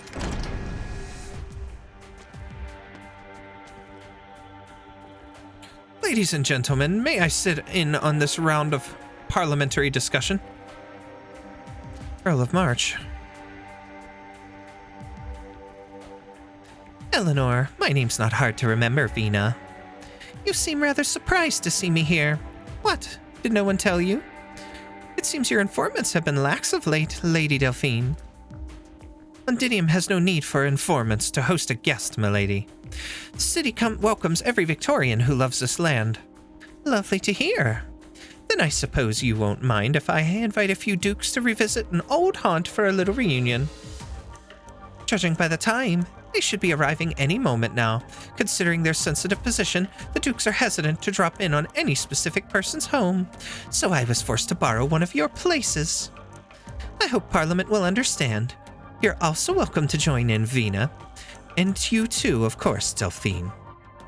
I know you are about to leave for Windermere. There are a few old friends who hope you could take their condolences for your mother along with you. Eleanor doffs her hat, greeting Delphine with a smile. She then immediately walks to Vina's side and lowers her voice. I loved your speech. A very sensible decision, yet far, far too impatient. There are some things you are free to say to us, but not to the common public. This is for their own good, and yours too. So you were the one who cut our signal. We'll be assembling at the Royal Academy of Sciences, Vina. It won't take too long, so don't be late. By the by, sometimes there's no need for you to think you haven't done enough. The changes this city has seen are far beyond what I imagined. Uh-oh. Royal Victorian Academy of Sciences reception room, 7:32 p.m. I assumed your grace would have less of an appetite. I've always been a practical lad, Eleanor. We all know the situation in Londinium. This light wine and bread is already enough to show us the speaker's good faith. The Duke of Wellington is absent yet again.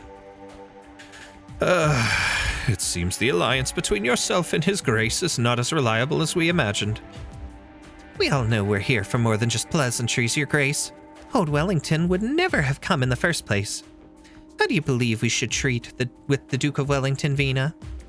If it has naught to do with Londinium, it has naught to do with me. Oh, really? Would he really care what you all think?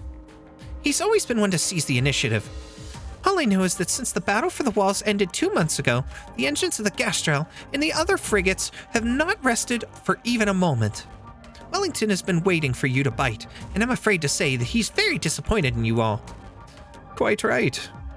But what you see is merely one side of the matter, Delphine Windermere. In old Wellington's eyes, it is still far, far too early to decide what sort of relationship will exist between Tara and Victoria.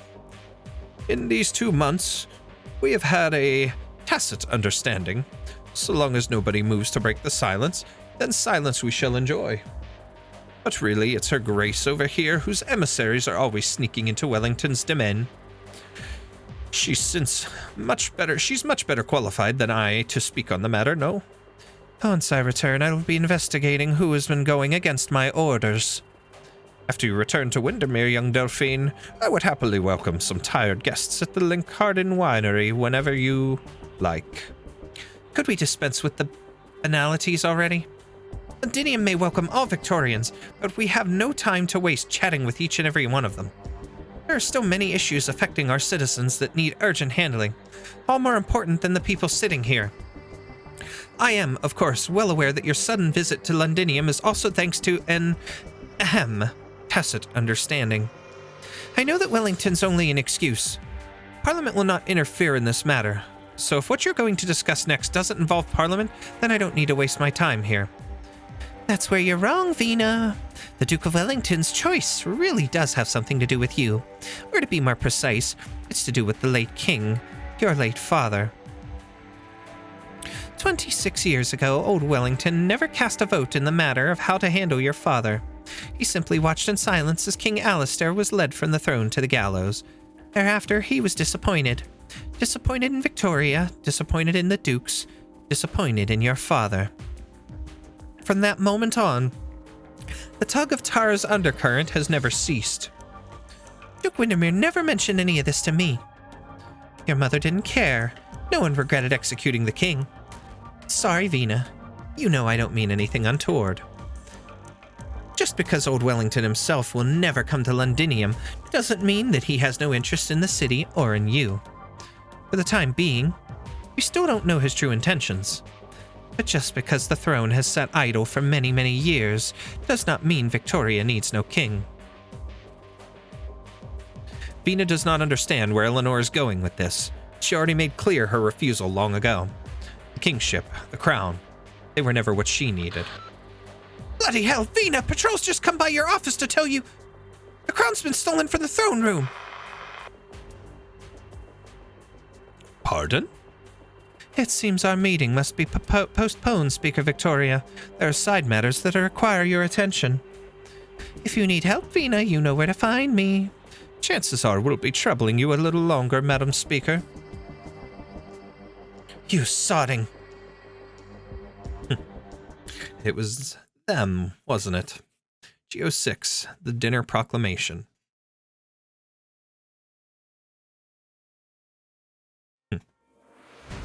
Good. I suppose you've already got a plan. Ooh, okay. How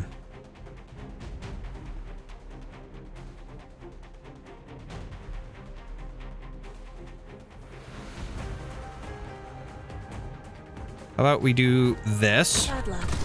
You ran into me. Let's begin. I don't think that one will affect her.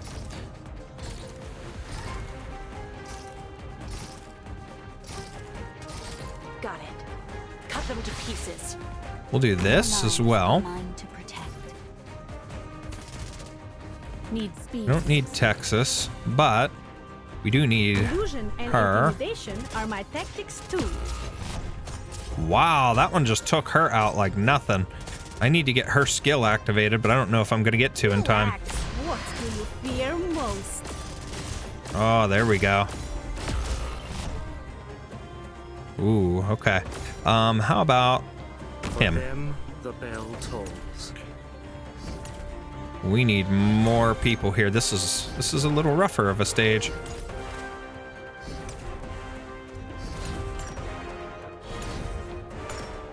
This will keep you quiet. Okay, come on, open fire, Logos. Let's get all these guys out of here. Got it. You can't stop me. Okay, we can pull her. Ooh, I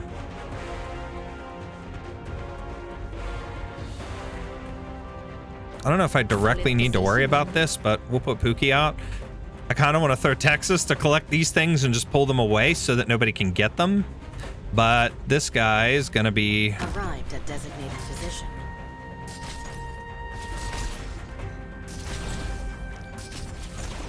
Okay, we can probably speed this up. Monster won't.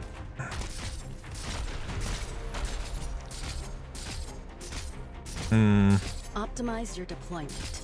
You'll have to try harder than that. No, we won't need to worry about that right now. How about... We do wish it out here. Everything. I know what you want. I think we can keep them clear this way. Ah, see, it's targeting that, and Wishido can do this. Beautiful. Bye-bye. Wait in line. Won't have to worry about much. 15 of 27 now. Come on, shitty closet disorder. Yeah, I'd say we're good. Those things just drop those, but we don't have to worry about it. I think we're in good shape now. Awaiting orders. Oh my. Optimize your Go, monster. Last one here. Let's drop Texas in for a little help. You ran into me. Bye-bye. Let's go. Weaklings. Ah, no after story. Okay. All right. Well, let's wrap it up there because that's quite interesting. A lot of story to consider here. Oh, we got to get Catherine though, so let's go ahead and collect her. Workers spokesperson. Save your hospitality, Doctor. I'm only checking in my grandson here. I'll park myself in your office for a bit. Give him time to hide all his gadgets. Don't constipate yourself either. Just say the word if Rhode Island wants a favor done. Funny. She's got a little bit deeper of a voice than I'm going for, but yeah. Ciao, Doctor. Let's wrap up for now. So that was quite a turn of events there at the end of that stage.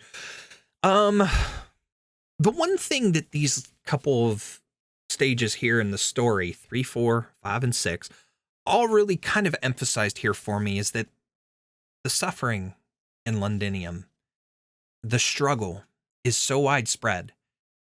And it's obvious that Vina is doing everything she can in a way to almost to try and please everybody and to try and see that the proper things are done in order to take care of everybody, in order to get the conditions under control and to restore it. But there's pull in so many different directions that it's really tough to say, or rather really tough to do.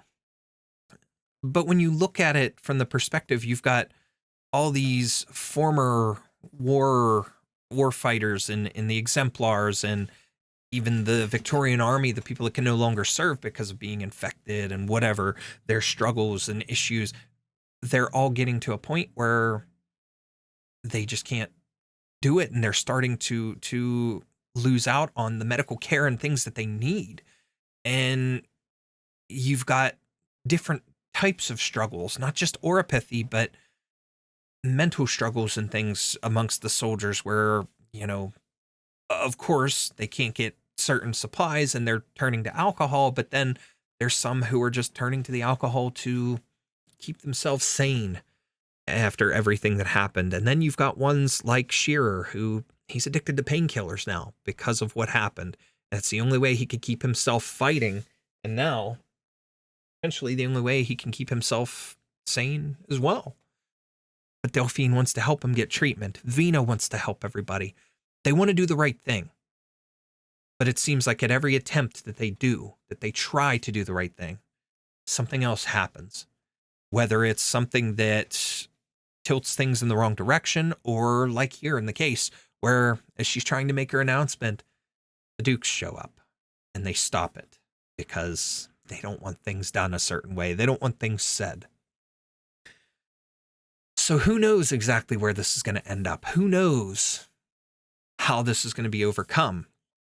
And my biggest concern is, will Vina be able to truly take hold of this role of speaker without having to ascend the throne? Rightfully so if she does, but will she be able to use her current role, her current status, her current position, shut up the Dukes, silence everybody else, put Londinium and Victoria first, or Londinium itself rather, and recover the city she cares about and that she loves, and get the people the treatment and supplies and things that they need? What's going to happen in the end? How is the city going to recover, and how much longer must this struggle go on? We don't know, but we're going to find out soon. We've got one more episode to go for the story, and we're going to see how this winds up and what exactly happens to bring this story full circle. And will it end happily? We don't know, but let's hope it does. For Vina's sake, for the people of Londinium, for the city, let's hope that a recovery happens, and we'll find out. We'll get the story wrapped up in one more, and then any additional in terms of like EX stages and so on will be done afterwards. I believe 4:15, so we've got 4 more days from when I'm recording this episode, and 4 more days is when they will release those additional stages. So we'll be able to get into those as well. But that's it for this one, guys. As always, I appreciate each and every one of you for taking the time out of your day to hang out here on the channel, to watch my videos, and to enjoy what we put out here as far as my Arknights content and so much more. Please make sure to like the video and subscribe if you're new. That's going to help me to continue to grow and bring you more cool content like this. But with that, that's it. We will see you guys next time.